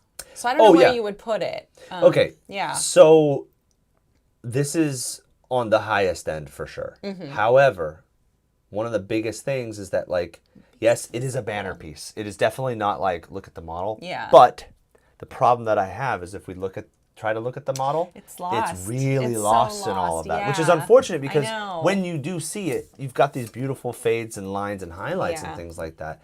So I would want to see that a little bit more separation and contrast there. So like, potentially darkening some of those areas around them, almost making like a little dark halo around them. But again, we're kind of getting a little nitpicky here and stuff like that. So where would we stick this? It's hard. This is definitely would be a conversation. I tend to be a little bit harsher. Okay. But I could very easily see that being tossed into that gold category. This one? Yeah. Okay. Because I was like, I feel like it's silver because it's missing the story. Oh, Zach mentioned the roses on the rim of the base. Cute. Matt Rose. Yeah, it's like they knew Matt Rose was coming. Matt Rose, he's coming. All right. 2 more. Sorry. I was having a really good time looking at pictures. This is 2005 and Chris Borer. Wow. Yeah, did this. Beautiful. Look at the water. I can't get over the water. Yeah, that's cool. Yeah. And the tattoos on the door. Yeah, I love those things. The cool thing about the water is it's probably not cast. It's probably just a plank of wood that they then just put very light water effects in a very good way. Mm-hmm. That's really cool. You can see the motion, you can see everything, and he's going to bonk your head. There's an ugly ass troll too. The troll reminds me of Meg from Legend. Have you seen Legend with Tom Cruise? I haven't. It's like this Meg swamp monster who comes up and looks like gross like that and like stringy, gross hair. Anyways, but it's a very cool story going on here. Where are we sticking this one? I really like this. There's a fun composition. Thanks, it's fairly tight in how it is, and you can see like who's gonna strike first. Like is the Slayer gonna hit with the hammer first, or is he gonna hit with the bone first? We don't know yet. He's gonna get crushed with that bone. It's too long. He might duck and roll. Yeah, he's got. Again, this would probably be another one of a discussion to be had, but it'd probably be silver. Silver. Yeah. Okay. Yeah. Like if someone made the argument to push it down into bronze, like we could have that discussion and stuff like that. Yeah. But, last one is the Cockmaker. Is that what it's called? It is. That's what I thought it was called when I saw it. Yeah. I mean, it's canon now, up right there. Thanks. Yeah. Oh, there it is. Yeah. This is Ben Jarvis, and it won in 2009. This is cool. Yeah, the Clockmaker. It's gorgeous. And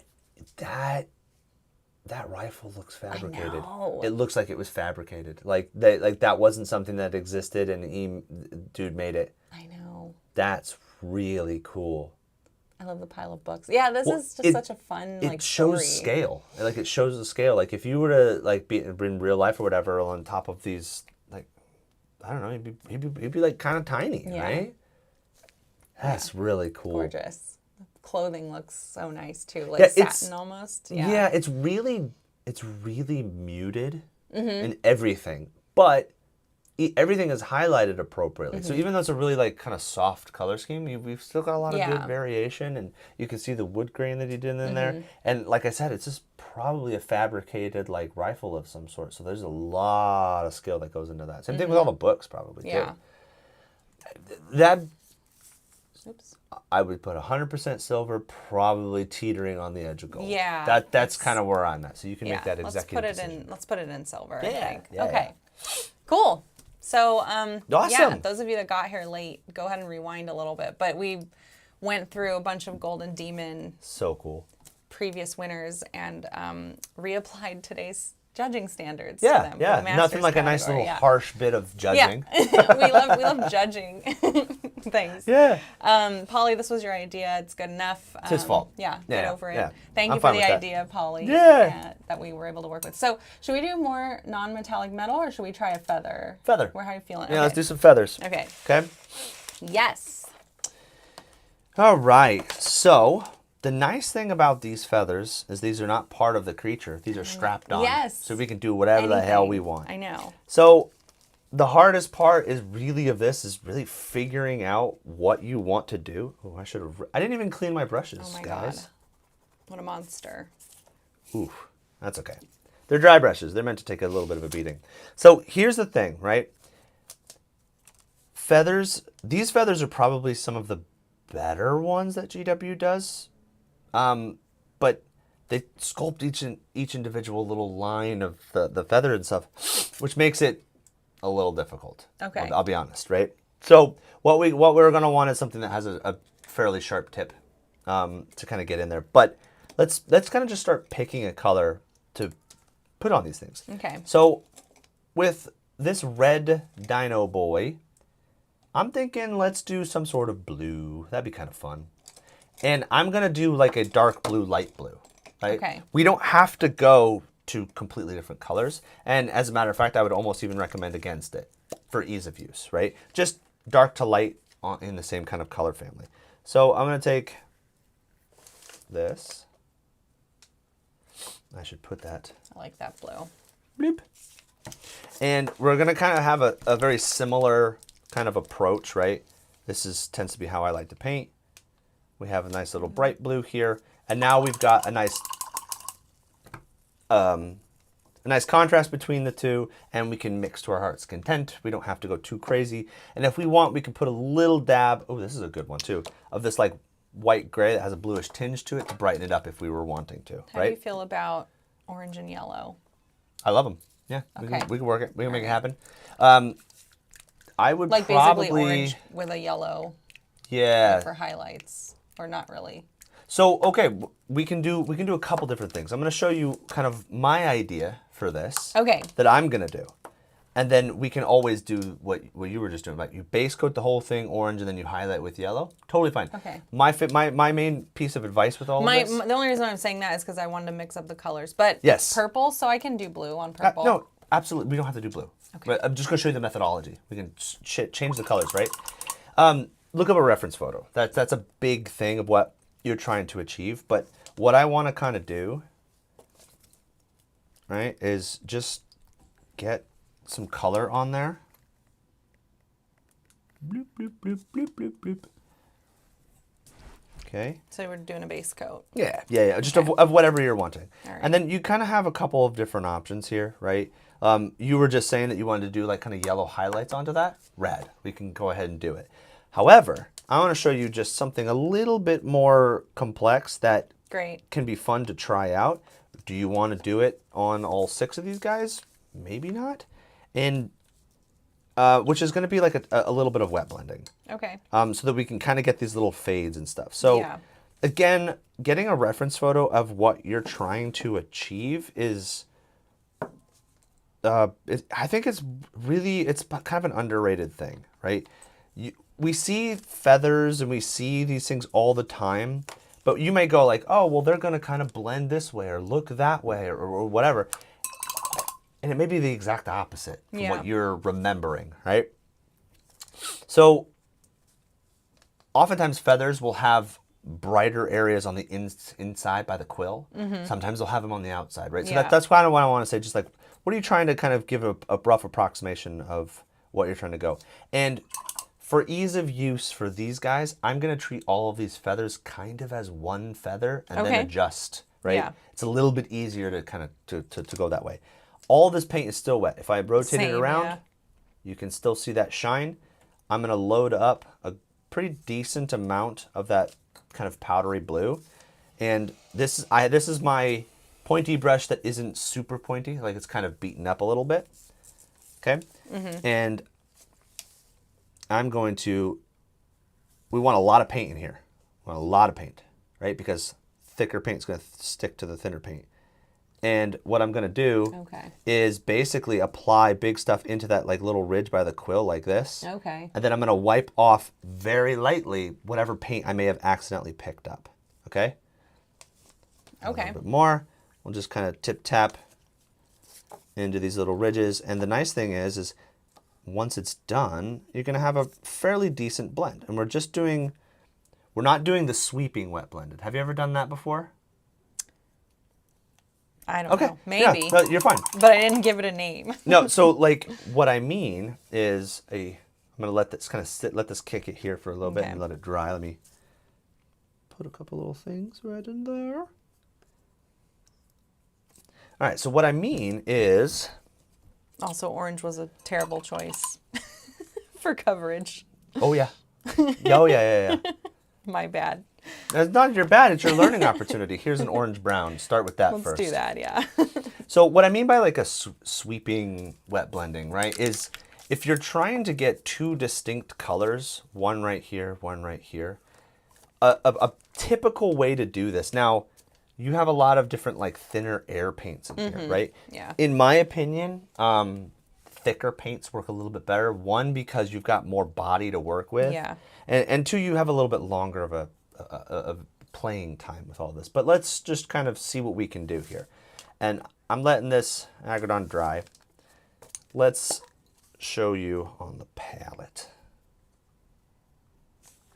So I'm getting a lot of paint on here, okay?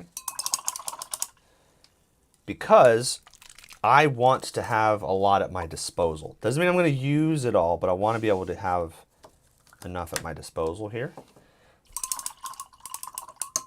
Okay. So, let me wipe off some of these water pools so they don't screw it up. Yeah, I hate that.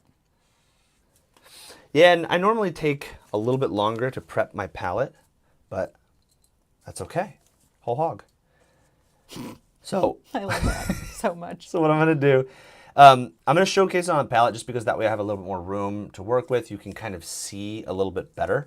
But the idea is that I've got a healthy amount of this dark blue, and I'm going to paint this area that dark blue, right? And notice that this right here is a touch thinner than where I started, right? That's kind of the idea, right? This side is going to be majority blue. This side is going to be a brighter blue.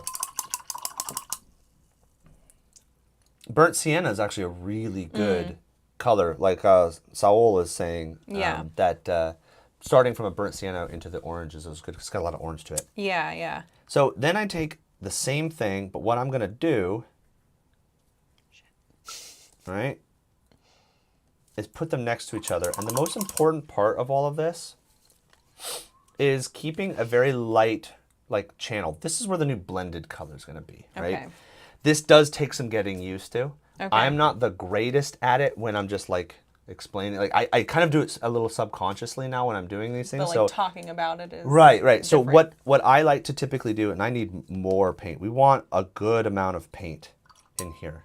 This is why the thicker paints tend to work a little bit more in favor. Okay? We don't want it to dry.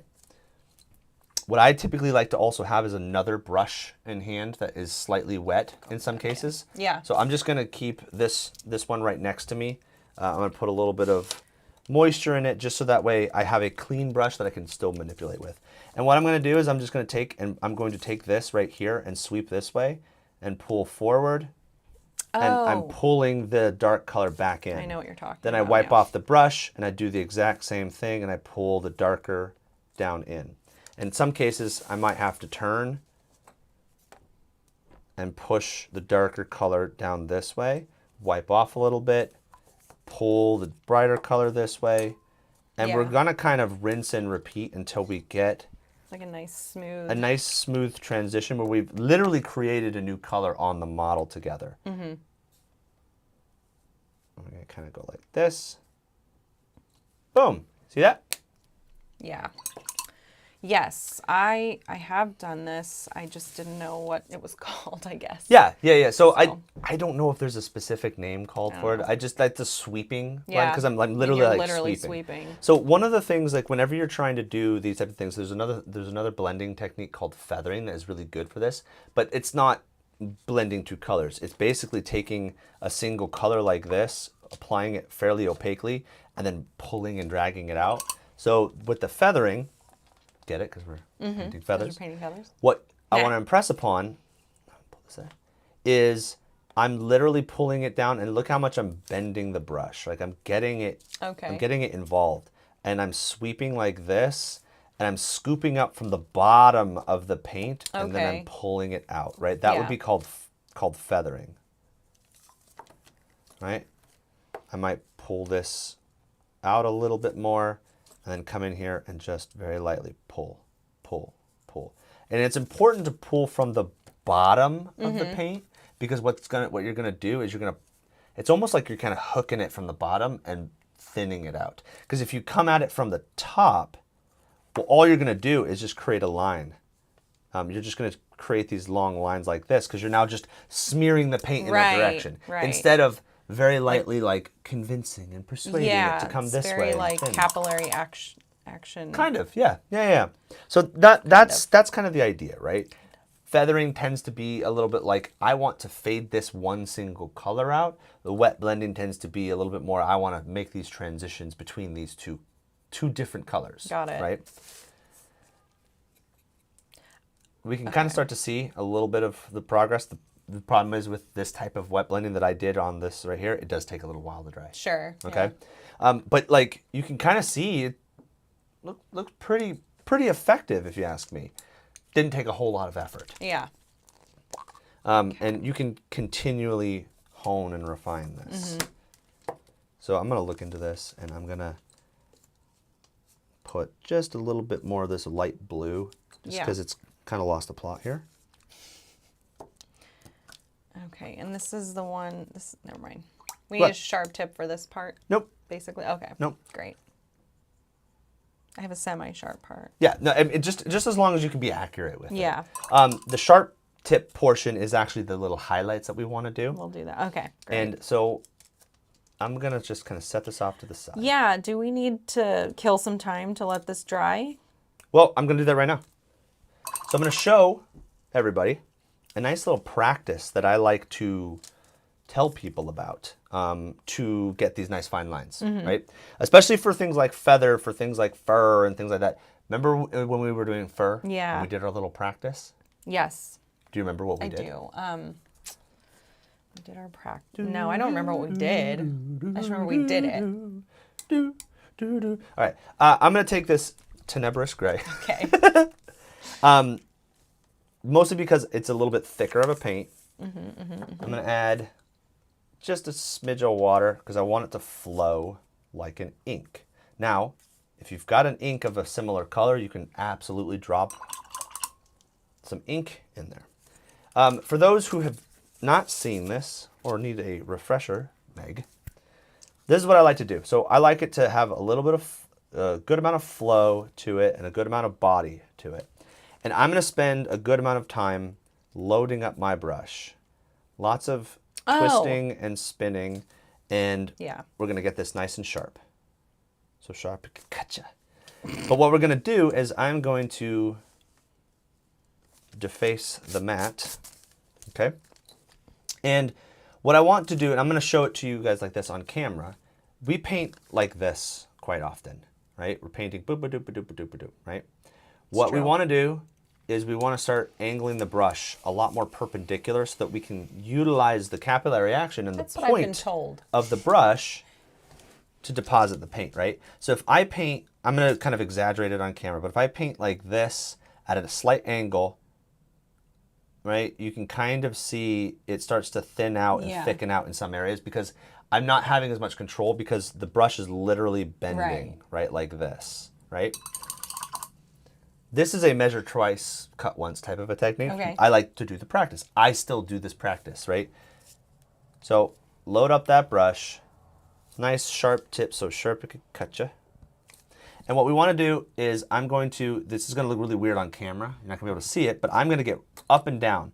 And the way that I have my fingers positioned, the pinky is my brace on the actual model. Yeah. And then I'm literally just using these fine motor controls. And all we want to do is do some letters. Maybe write your name. For some practice. Right? And the main thing that we want to see is consistency, okay? And the reason why this is a really good practice, right, is because we can start looking at, okay, right here at the bottom part of this like the stem of the D, it got a little too thin, right? Right. Why? Well, I wasn't applying enough pressure. Maybe I didn't move with it enough. Maybe when I started doing this little swoop-de-doo right here, I pressed the touch too hard. Right. All right, let's try it again. I'll load it back up. Oh my God. Nice and sharp. Wait a minute, we have to do that again? Oh, yeah. Wait, I have to practice? Yes. Sorry, I was holding my breath. You're like, shut up, Meg. No, I was holding my breath to get thin lines. Okay. All right, so I did it even thinner. Now they're fairly consistent. Now this portion of the E was a little like stumpy. So how the heck am I going to do it, right? It's hard to find a good brush. Yeah, and so now I'm going to get even thinner, right? And I'm just going to do. Now, here's the thing, though. The smaller you get, the less pressure you apply, which means you need the paint to flow very nicely because you are not putting any pressure on there. Bob Ross, two hairs and some air. So I'm going to just keep practicing this. And all I'm focusing on is how much everything is applying. This is a very active thing that we're doing, okay? Yeah. I am actively making sure I'm keeping it small.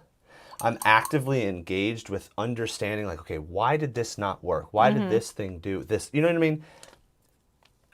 Base coating, that's where you turn your brain off, right? Yeah. Doing your shading, that's where you turn your brain off. When you're doing high-end lines and feather work and fur work and stuff like that, turn your brain back on. Yeah. And problem solve a little bit. Okay? Let's get this nice and sharp. Yeah. And I'm gonna, so now we can kind of see right here how sharp I'm getting and how small I'm getting. I'm getting now to the point where I can't really rely on just my single hand because of how small I'm getting. You can kind of see? Yeah. So I'm literally going to take my other hand and use it as a brace. And Saul, yes, inks are very good at this, but in my experience, just using an ink, they flow a little too much. So mixing the ink into a similar color of like a normal paint pot is going to help. You're going to get the best of both worlds. Okay. Okay. But ink, in my opinion, in my experience, I should say, you're going to get really good results, and you're not diluting any of the color. Fair. Yeah. That's what I was using an ink. Yeah. And you're going to have a diminishing return on this. You're going to get to the point where you can't read the damn thing at all. Right? But you can still do it. This is probably where I would want to be in regards to the fine lines. Here's another thing. There. To all of the Bartholomews, slow down, I'm only on the L. So here's another thing that you can do if you don't want to do an alphabet. Not a big deal. If you know, like, I'm just doing lines. All right, well, let's do some lines. Some white lines. Yeah. All right, I'm just going to make a little checkerboard. Now, in doing it on paper is not the... yeah, I was like, it bleeds a little bit. It's not the smartest thing. Fault. It's not the smartest thing. But what we're going to do is just create a little checkerboard. And then what I want you to just kind of play around with is now cut each box in half. I'm going to take this, and then we're going to cut it in half. And then we're going to cut it in half. Oh, boy. All right, and we're just focusing on brush control. And then here's another thing. So I do this. You can see I'm kind of painting more horizontally right now because I'm practiced with this. Mm-hmm. Turn the model around, right? Right. You're going to get the most control when you pull. Don't paint and push and also horizontal. It's easier, like if you have a stroke down, like yes. that don't fuck with it. Right. Like yes. turn it so you can get keep that muscle memory going yeah. and stuff, right? Now, again, like I said, I'm doing it horizontally to show or whatever, like that it can be done, but like do yourself a favor, especially when you're first starting to learn on how to do these high precise lines, that you want to make sure that you're doing what you can to your strengths. Are you just drawing boobs now? No. That would be lewd. It's a ball sack, isn't it? That would be very lewd. I don't know what you're talking about. Yes. I don't know what else this could be. It's a femur bone. Oh. What are you talking? Sorry. Chat. Wrong bone. Take a screenshot. You guys can fill in the blanks Yeah, and memes. yeah. It's like a prompt. We'll keep going. And you know what I'm gonna do? Because bones have texture, I'll also put like a nice little small texture in there. But this texture's irregular in some cases. What kind of texture are we doing? Oh, just little veins and lines and things like that. Like veins in the bark. We're saying. Oh yeah. But I mean, it's a bone, right? So it's gonna have striations and things like that. So. And then, this might have some texture as well. Yep. I mean, imagine if, like, maybe he got into an accident. Right? I'm doing some owl eyes. Are they owl eyes? Okay. Oh, yeah. Nice set of hooters you got there. But yeah, so, like, playing around with your line and brush control, hey, Polly, I'm really good at painting things at 1-to-1 scale. I'm very good at it. Practice on all of this, right? Like practice. There's no sense in you go like, well, I need to do this freehand banner, so I'm just going to do it. Like practice a little bit, right? Yeah. Get your brush control down. Like the other thing too is that like your brand new brushes, kind of reserve them for some of these tasks. Oh yeah, those are really good. Yeah. The owl can see really far in the night. Yeah. But yeah, reserve these really nice, sharp, pointed brushes for the tasks for this sort of just like this, right? These ones, let me wet that down. While these ones are still good, they're still useful. But like, now look at the difference in the sharpness, right? Like this one on my left is not gonna get the same fine lines, and I'll even show you. Now, it is a slightly bigger brush, too, so that's also another portion of this. I have the hardest time with them, the bigger brushes. Yeah. Yeah. I can get okay, but the problem is there's a certain point where I'm just not going to be able to get these really fine lines. Yeah. So you start throwing up Stussies? Stussies? Yeah. Yeah. Or Stussy? Is it Stussy? I've always heard it pronounced Stussy. Oh, okay. I mean, I wasn't cool. I don't know what this shit is. All right, let me try with my big brush. I don't have gang signs. Become a sign painter for 10 years. Dude, I know. I ain't got that kind of time.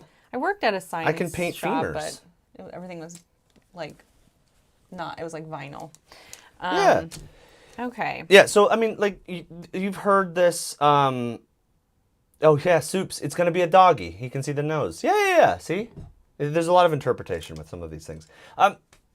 Pick your battles on some of these things, right? Yeah. Like, do yourself a favor. Like, you know, what do you say when you send everybody off? Like, be kind to yourself. Be kind to others, right?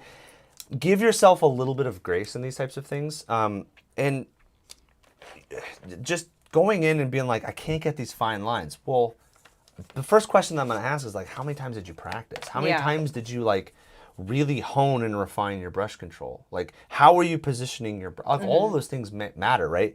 And so if you've never done these small lines and things like that, and you're sitting there, I don't get blue because that's all I have. And you're sitting there and you're like, I can't get fine lines. Well, look at what you're doing. You're painting horizontally and you're painting at an angle, right? You're not even doing yourself a favor. And I guess I just can't do this. It's like, well, yes, you can, right? Like, just not give it a first second. Time. Yeah, I don't know. Fur in my mouth. It's probably Bartok. Probably, right? A little Bartok in you. Boop-a-doop. Right. So those are the things that we kind of want to. I really want to impress upon people. Yeah. So this is still drying, but you can see that very light. It's a little irregular. Nature's nice because it's a little irregular. Yeah. But I want to show you. Yeah. Let's take a quick look, and then we'll switch to fan stuff while it finishes drying. Yeah, absolutely. I just want to show you that like you can then go in with that light color. And now now that we've practiced a little bit, we can start edge highlighting here and there. I don't have enough paint. And we can start edge highlighting and putting little striations in here and there. I hope you guys can see. I can turn up the brightness a bit if it's... I'm doing very, very small paint strokes. And that's about as close as we can get. This is where we can start adding in like little striations here and there. Now that we've kind of practiced a little bit, right? We're doing ourselves a solid.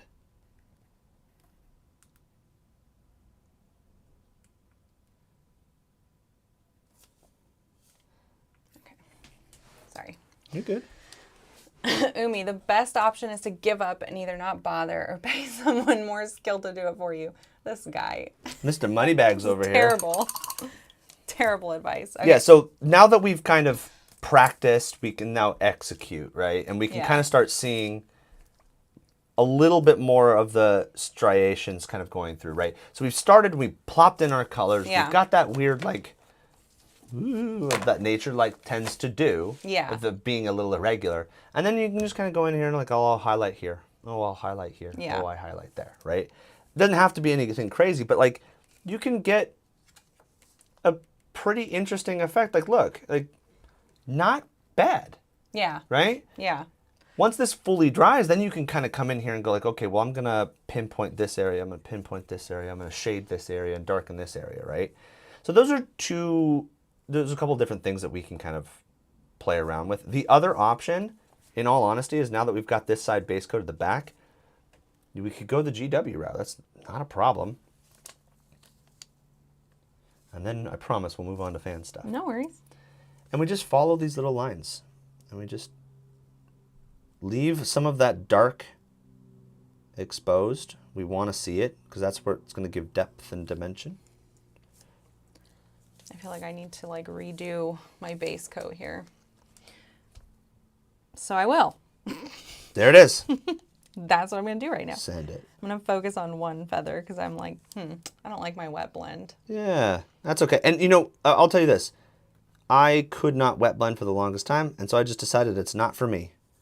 And then somebody taught me a little bit about how to kind of like wiggle it on in there, and that was like, okay, well that makes a little bit more sense. And then I was able to wet blend, you know, once every sunny Tuesday in June. And then it started clicking more and more and more and more and more, and eventually I was able to do it. Yeah. I mean, I've done it before. I'm just like, it's like almost too wet right now. Sure. And we're using fairly thin paints, and we kind of at a little bit of a disadvantage in that regard. Yeah. So that's where I would err on the side of go a little bit thicker. I don't know how you feel about Monument Pro Acrylic paints, but I think they wet blend very beautifully. Mm-hmm. They've got a some sort of magic voodoo in them that makes them wet blend very nicely. Because they're they're really opaque and they're pretty fluid and stuff. Yeah. But every paint brand is going to have a little their drawbacks and their pluses and minuses and stuff, and just try to use what works for you. But yeah, we can kind of immediately start painting in the striations right away without doing a wet blend. You're going to get different looks. I like the wet blend one because it's a little bit more difficult and kind of like brownie, I like it. Brownie cap. It feels way more like organic looking, right. Like the way the colors blend that way. That's why I was like, I need to do this again. I didn't really set it up for success. And if you're painting pigeon feathers, for example, you're just like gray to lighter gray. We'll do it more this way, right? But if you're painting something that's a little bit more of an exotic bird that's going to have lots more colors and stuff, yeah, get a little bit of wet blending kind of in there. And the wet blending that I was showing everybody is this like that kind of like sweeping wet blending. The one that I was doing was a little bit more like wet on wet and just with a lot of paint on the new thing. And just boop, boop, boop, boop, and we're good to go. All right.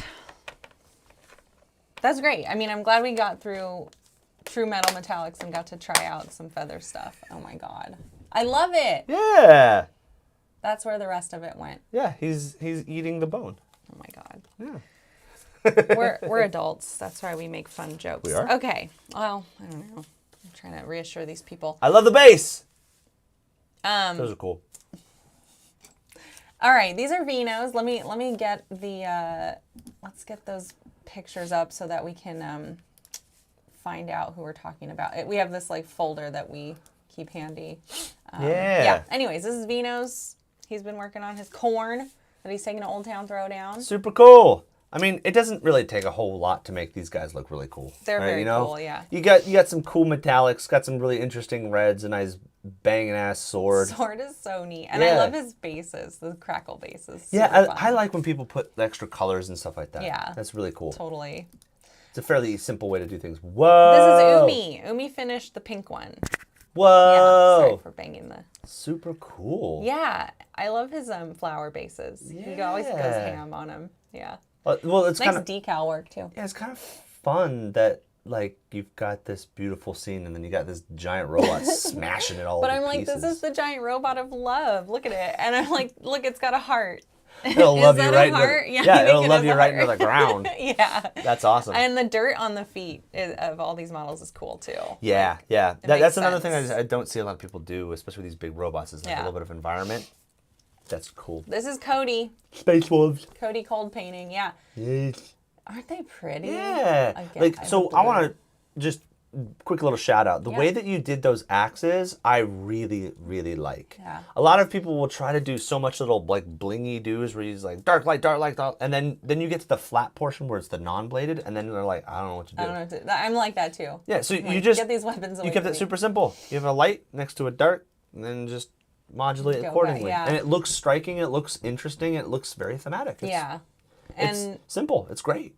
Yeah. And this is Cody's. Cody's actually going to be doing an airbrushing workshop next Sunday, so come check it out. We're going to be gone because we're going to be at Old Town Throwdown. So there's plenty of space.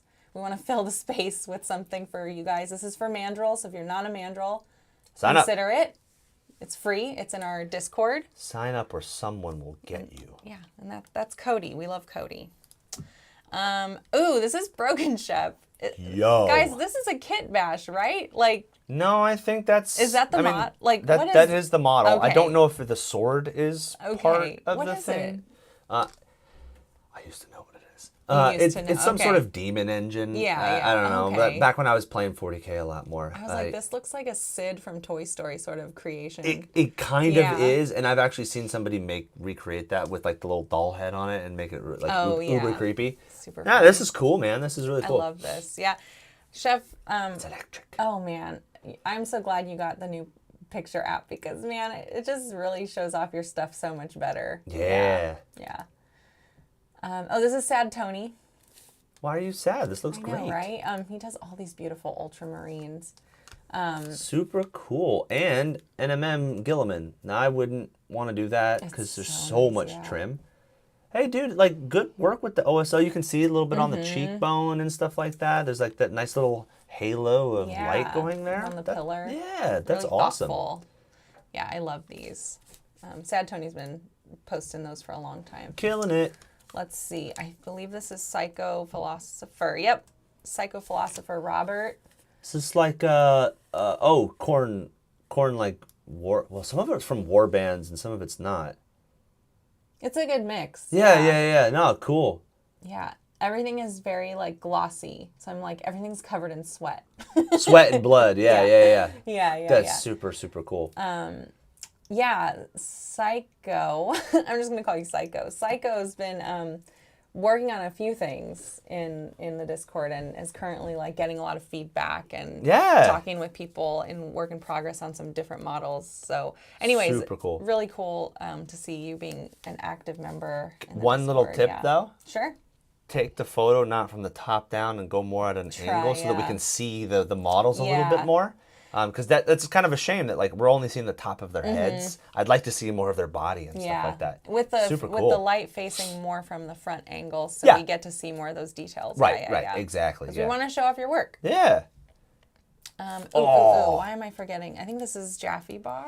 Yes, I got it. Super cool. Look at this unclean one. I hate this model. Oh, It's really? so gross. No, I mean like in the best way. I was like, I really want to paint one of these. In the best way. Badly. So fun little fact. I actually have a private coaching student who was painting one of these for like a local charity. He's in the East Coast and he did it and oh man, he made it real gross. Like he was sending me progress photos. I was like, this is so gross. I know. He's like, is that a bad thing? I'm like, I mean, you're making it look gross purposefully, so it's a good thing. Yeah. I love all the skin, man. Oh man, it's just pretty. It's really gross. Really cool color scheme. Yeah, the fact that you've got a little bit of glossiness where it counts that's really, really good. That's awesome. Yeah. Super cool. Love this guy. Probably one of my favorite models. This is so good. This is, we haven't really seen much from Solitaire. I think this might almost be the first. I'm not sure. This is rad. But this is like the new, this is the new, what is his name? Barrow Wizard Man. Yeah, Death Rattle. On Steed. Von Steedenstein. Yes. The guy. He's just like. Super cool. Yeah. Anyway, gorgeous. I love the transitions in the fabric. I really like these models because like you can make them look really cool in multiple different ways, but man, if you wanted to make them rusty and gross and grimy, like you can, and I think they would suit it really well. And they're, I feel like that these are really well sculpted too. Yeah, like, the new really models are very cool. Yeah, very cool. I love the color scheme so much. Good stonework too. Yeah. Ooh. Turbo Shark. Yes. We need more of this in our lives. This is Vishara. Oh my gosh. Oh, you even got the patterns. Yeah. Really it's a nice shark. Freehand and the bases are fun. Yeah. I love seeing these like ocean bases that people do for their deepkin. And the fish are like swimming along with it. Like I love how it's bringing everything. Yeah, to battle. And then the water, fishes are like, you got it. We're coming too. Going with you. Yeah, and no, like good call on doing the ocean base like this rather than I can't tell you how many times people are like, I want to do resin pours on all of my Lumina files. I'm like, no, you don't. This is better to do it this way. Give the impression of it. Yeah. If you wanted to do it for like the one hero dude or whatever, like fine, do it. But you're gonna hate yourself casting all of that stuff. Yeah. This is really cool. It's effective. It's really effective. Love this model. Love this paint job. Okay. Okay, here's Jolly Roger. Yeah, meme-age. Unmemed Jolly Roger. I love these colors. Yeah. Man. It's simple. It's like, so simple. There's no, like, you know, one could say like, oh, there's not a whole lot going on, but like that's kind of a good thing. There's not a lot on these models. Like these are the Night Haunts, right? Is that what they're called?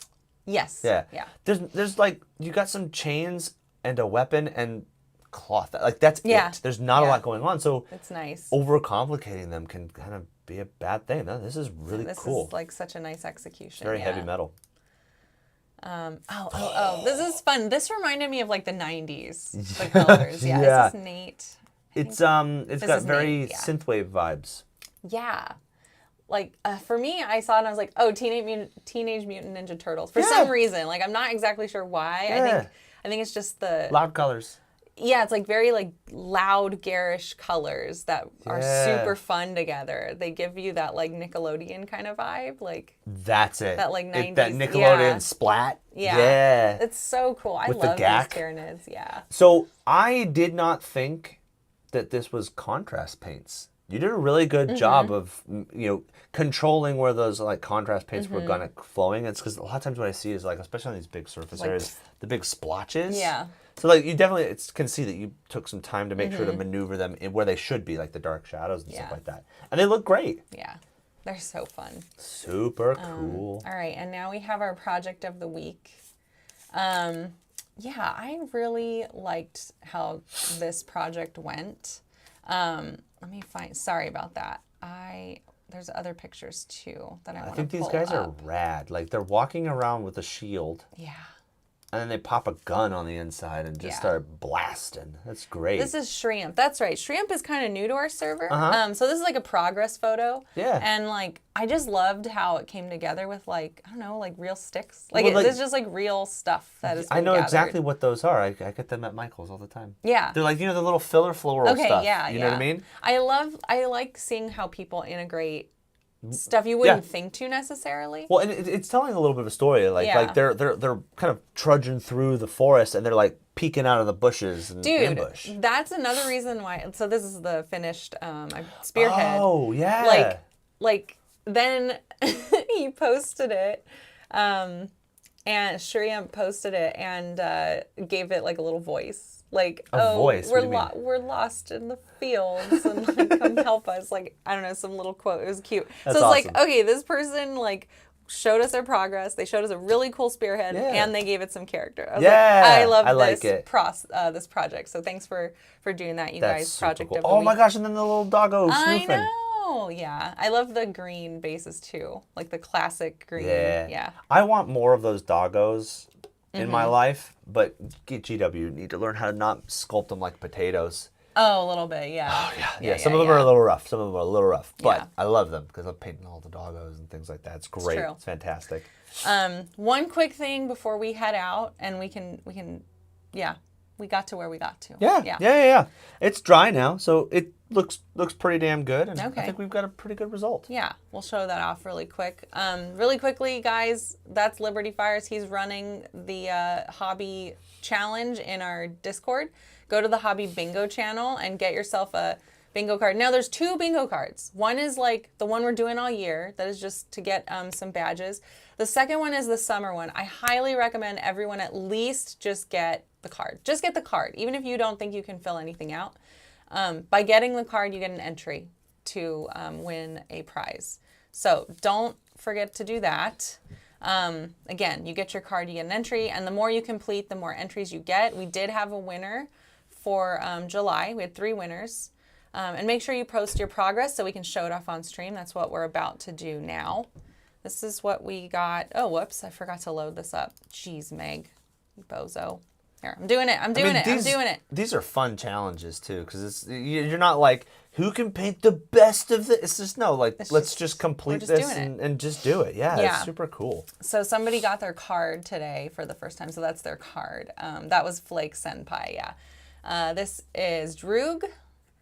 And this is Whoa, they almost filled that whole card up. Nexagon 42. Yeah. And this is Cody.